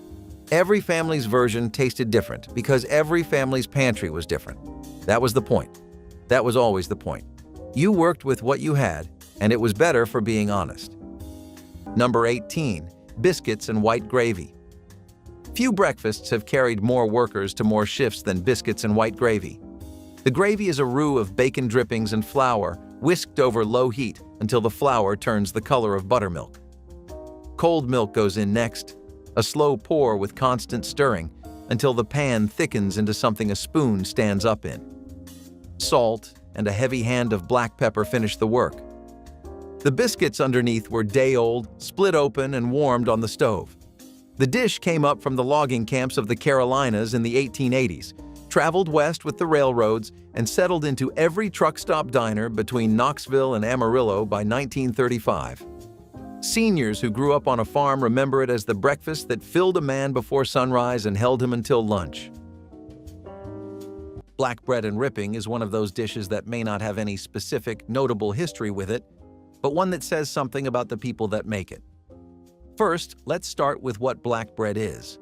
It was the everyday bread of the citizens and rural folk of Northern and Eastern Europe. From Russia to Scandinavia and Poland, black bread, this distinctly dark, coarse bread made out of rye, bran, and maslin, was an incredibly hard bread. It would stale quickly, and back then, they didn't even have that many preservatives. Still, it was one of the few kinds of sustainable breads people could make with the grains they had. So what were they to do? People were going to adapt, that's what. And adapt they did. This is where dripping comes in. It's just lard, by the way, but it would transform the texture of the bread. What was just a hard and rough loaf of bread would suddenly soften, become warmer, and become a lot better to bite into. The crispy brown pits in the roast pan would have been mixed in, and they really added to the vibe of the dish a lot more. The dripping flavor would also be different depending on what kind of animal people would use, and pork dripping was the most common one. So, there you have black bread and dripping, a dish that reminds you of how people will find any way to get by. Chicken divan began as the signature dish of the Divan Parisienne restaurant in New York City's Chatham Hotel, created by a chef named Anthony Lagasse in the early 20th century. Layered chicken and broccoli in a rich cream sauce served as the restaurant's centerpiece. By the late 1950s, home cooks had rebuilt it from what was on hand: frozen broccoli, leftover chicken, cream of chicken soup, mayonnaise, lemon juice, a teaspoon of curry powder, and cheddar across the top. The restaurant version called for a scratch bechamel. The home version needed a can opener and 30 minutes, and it tasted as though someone had genuinely tried. Frozen broccoli in one layer, cooked chicken over that, the soup and mayonnaise mixture poured over everything, cheddar on top, 350 until golden and bubbling. The curry powder is the thing most people skip, which is why their version never quite lands. She did not skip it. She knew what a single teaspoon did to a cream sauce, added it without measuring, and you never knew it was there until she was not making it anymore. There was a time when the last meal of the day cost nothing but a fistful of cold cornbread and whatever buttermilk was left in the jar. Cornbread crumbled into buttermilk, eaten from a glass with a long spoon, was supper for families across Appalachia, the Ozarks, and the rural Deep South from the Depression years straight through the 1970s. The cornbread had to be cold, at least a few hours old, firm enough to hold its shape when the buttermilk hit it. You crumbled it by hand, poured the buttermilk over, and ate it standing at the counter or sitting on the porch in the dark. A full glass cost less than 3 cents in the 1940s. It required no stove, no heat, no preparation beyond the breaking of bread. The people who ate this every night did not call it a recipe. They called it Tuesday. Creamed eggs on toast transformed breakfast ingredients into satisfying supper that cost almost nothing and came together in under 10 minutes. Seniors who survived the Depression understood that eggs were among the most affordable proteins, stretching further when combined with simple white sauce. The preparation began with melting butter in a saucepan, whisking in flour until smooth, then slowly adding milk while stirring until thickened. Hard-boiled eggs, already prepared and waiting in the refrigerator, were chopped and folded into this creamy base with salt and pepper. The mixture was spooned over buttered toast while still warm. The result was rich, filling, and deceptively elegant for something made from such humble ingredients. This dish fed widows and widowers across America during decades when eating alone meant cooking economically but eating well. The eggs provided protein while the toast gave substance, and the sauce made everything feel like someone had taken care. Peas on toast was a gentle meal that seniors loved for its soft textures and mild, comforting flavor. A can of sweet peas was drained and folded into a simple white sauce made from butter, flour, and milk, creating something that looked plain but tasted like pure comfort. The creamy sauce clung to each pea, transforming the humble vegetable into something that felt almost luxurious. Spooned over toast, preferably slightly stale bread that had been toasted crisp, the dish became a complete meal that was easy to chew and gentle on aging digestive systems. A single can of peas and 2 slices of bread fed one person adequately, costing mere pennies. The dish could be made richer with a hard-boiled egg chopped through or a sprinkle of cheese melted on top. Creamed peas on toast represented a gentler time when meals didn't need to be bold or exciting. Sometimes soft, warm, and familiar was exactly what the body and soul needed after a long day alone. Mock banana pudding was the sort of dish that showed just how inventive Depression-era cooks could be when real ingredients were simply out of reach. Bananas, once imported luxuries, quickly became too expensive for families to buy. To make up for it, people leaned on banana extract, which could be purchased cheaply and used sparingly to add flavor, layered with homemade custard, when eggs and milk could be spared, and stacked between vanilla wafers or leftover bits of stale cake. The pudding felt surprisingly close to the original. Families would chill it in an icebox if they had one, though often it was served warm right from the stove. For children, it was a rare treat that offered the illusion of a fruit dessert, even if no fresh fruit was present. In many homes, mock banana pudding became a stand-in for celebration desserts, stretching scarce supplies into something families could still enjoy together, and for many, it carried the sweetness of hope itself. Fried bologna sandwiches were the poor man's ribeye. You sliced the bologna thick, tossed it in a skillet, and watched it sizzle until the edges curled like petals.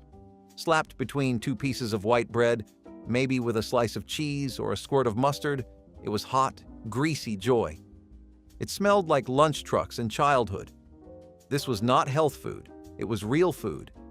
The kind made after overtime shifts or between bus rides when money was short and stomachs were loud. Bologna was cheap, but fried. It became something else entirely, something smoky, savory, and deeply American. It hit the table fast and disappeared even faster. Moms made it for lunch. Dads made it after work. Kids made it after school. It was dinner for people who worked with their hands and lived paycheck to paycheck, but still deserved something hot and good. Bologna and apple skillet combined two humble ingredients in a sweet and savory partnership that captured the playful side of 1960s home cooking.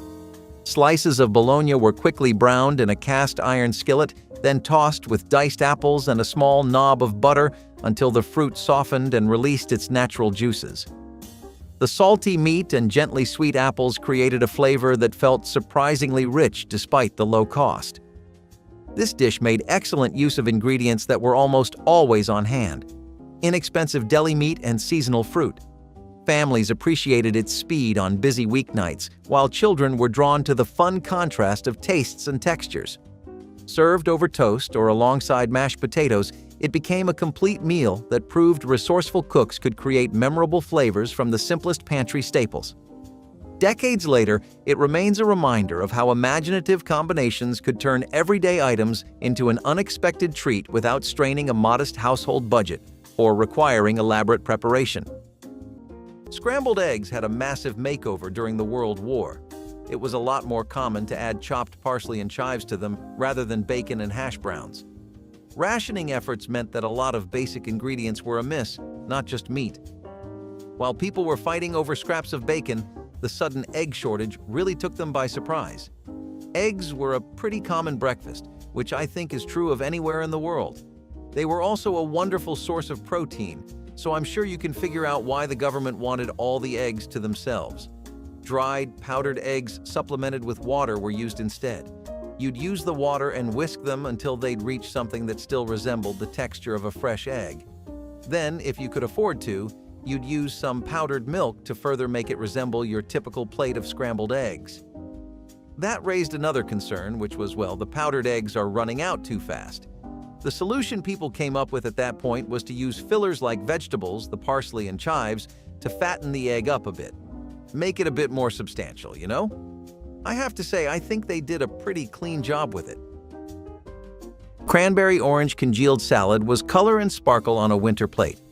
You mixed tart cranberries with orange zest, sugar, and cloves, folding everything into bright red gelatin until it shimmered like stained glass. It chilled in molds shaped like rings, wreaths, or hearts, depending on the occasion. When turned out, it quivered perfectly, cool and festive. Each slice tasted sharp and sweet, a burst of fruit against heavy meats and gravies. The orange gave brightness, the cloves a whisper of spice. It looked fancy, even when made from pantry staples. In the 1950s, it was the pride of the table, a bridge between salad and dessert. Served with whipped cream or plain, it reminded everyone that beauty could be edible. Cranberry orange congealed salad was nostalgia on a plate, wobbly, bright, and full of cheer. Number 5. Baked apples. There was no shortage of apples in the Depression-era pantry, and the baked apple was the dessert that turned a windfall harvest into a winter's worth of suppers. Number 5. Baked apples.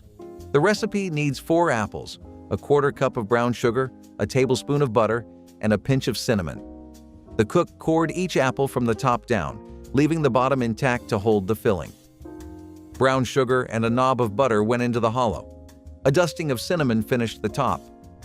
The apples sat in a shallow pan with a half-inch of water and went into a moderate oven for 40 minutes. The filling melted into a caramel that ran down the sides and pooled in the pan.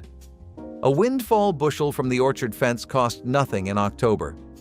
Seniors today still serve the apples warm with a spoonful of cream.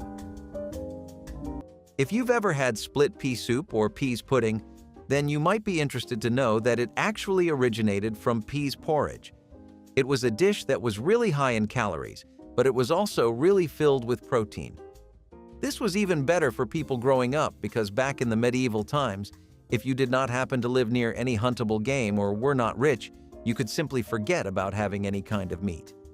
The taste of this was still okay enough without it, but it was better when there were bits here and there. It's actually something that most people thought was really comforting, and it was why people invested in growing peas. Peas were convenient because even cottagers and small-time families could start to grow them. When famines would hit, peas were one of the kinds of legumes that could grow even when other grains simply could not. Shepherd's pie was the meal of second chances. You took yesterday's meat, mixed it with whatever vegetables you had, canned peas, frozen corn, even just onions, and laid it down like the foundation of something better. Then you spread mashed potatoes on top like frosting, soft and thick and hopeful. Into the oven it went, and out came something that looked and smelled like you tried.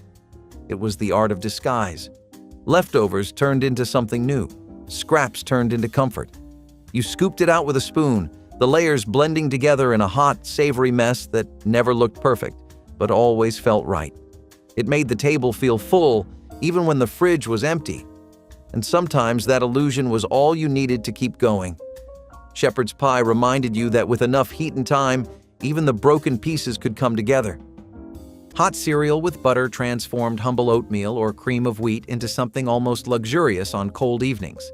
Seniors who grew up during the Depression understood that hot cereal stretched further than almost any other food, filling stomachs for pennies per serving. The cereal was cooked according to package directions, usually with water when milk needed stretching, then transferred to a bowl where a generous pat of butter was added along with salt rather than sugar. The butter melted into golden pools on the surface, adding richness that made plain grain taste almost decadent. Some seniors stirred everything together while others let the butter remain in patches, each spoonful offering different proportions of creamy and plain. This savory preparation was common among those who preferred evening meals without sweetness. Hot cereal with butter represented economy and comfort combined, asking almost nothing of the cook while delivering warmth on evenings when loneliness felt sharpest. Stuffed pepper skillet was a clever adaptation that delivered all the flavors of traditional stuffed peppers without the fuss of actually stuffing anything. Ground beef was browned with diced onion, then chopped green peppers, rice, and canned tomatoes were added to the same skillet. Everything simmered together until the rice was tender and had absorbed the tomatoey liquid. The peppers softened but retained enough texture to provide contrast, while the beef contributed savory richness throughout. A sprinkle of cheese melted over the top added indulgence without requiring extra effort. The dish came together in a single pan in under 40 minutes, far faster than traditional stuffed peppers that required blanching, stuffing, and lengthy baking. One skillet fed a senior for 3 meals, providing protein, vegetables, and carbohydrates in perfect balance. Stuffed pepper skillet proved that classic flavors could be reimagined for easier preparation without sacrificing the satisfaction that made the original beloved. Chili cheese dogs weren't just dinner, they were an event. You boiled or grilled the hot dogs, lined them up on soft buns, then drowned them in canned chili. Not the fancy kind. just meat and beans and grease. Then came the shredded cheddar piled so high it melted into the cracks. Maybe you sprinkled chopped onions on top if you were brave. You served them on paper plates because the mess was biblical. Kids loved them. Dads swore by them. Friday nights in front of the game or Saturdays with friends in the garage, this was the food that brought people together. It wasn't healthy, it wasn't pretty, but it was loud, messy, and completely satisfying. You didn't eat just one. You ate 2 or 3 and felt it for the rest of the night. But no one cared. Because for those 10 greasy, cheesy minutes, you weren't worried about bills or work or anything else. You were just eating something that tasted good, with people you liked, with napkins stacked high and bellies filling fast. It was dinner you remembered, not because it was fancy, but because it was real. Rabbit stew is pretty self-explanatory. It's, well, rabbit stew, you know? I'm just kidding. It was a lot different from the stews we might be used to seeing today or even 50 to 60 years ago. Hunting wild game such as rabbits was how people lived off of the land, and making these stews would ensure enough food to last the day and give everyone 2 or 3 square meals. What people would do is add as many herbs, aromatics, and vegetables as they could. They took a very different approach to cooking. Some of these spices, like cumin or black pepper powder, may not necessarily have gone the best with rabbit stew. They were still added for any perceived medicinal benefits, though, like digestion and gut health. Back then, people were so used to eating whatever was available or whatever would keep them full longer. If it would taste good, that would be even better, but something tasting good was never a priority. Hunting rabbits was something everyone, from kids to adults, would be involved in, and villages and communities would set out traps for miles to capture as much game as they could. Fried saltines were the unofficial snack of the broke, hungry, and resourceful. Crackers were cheap and always around, and all you needed was a skillet with a bit of oil. You'd toss in a handful of saltines, let them pop and crisp up, then dust them with salt or pepper, or sometimes just eat them plain and hot. The result was something so simple it almost felt like a secret. The crunch was addictive, the smell buttery even when no butter was used. People made them late at night after long shifts, when dinner had been a memory hours ago. Fried saltines made you feel like you were treating yourself, even though you were just stretching the last crumbs of the pantry. It was survival food disguised as a snack, and it kept more people fed than you'd think. Here are 100 cheap 1960s dinners for seniors living alone. That was 100 dinners that kept people fed and whole when the budget said otherwise. Every single one of them came from a kitchen where somebody figured it out with what they had. Most of them never needed more than a handful of ingredients and a little patience, but they kept people going. If one of these took you back to a dinner you have not thought about in years, we want to hear about it. Drop it in the comments and tell us who used to make it. Subscribe if you have not yet, and thank you for watching.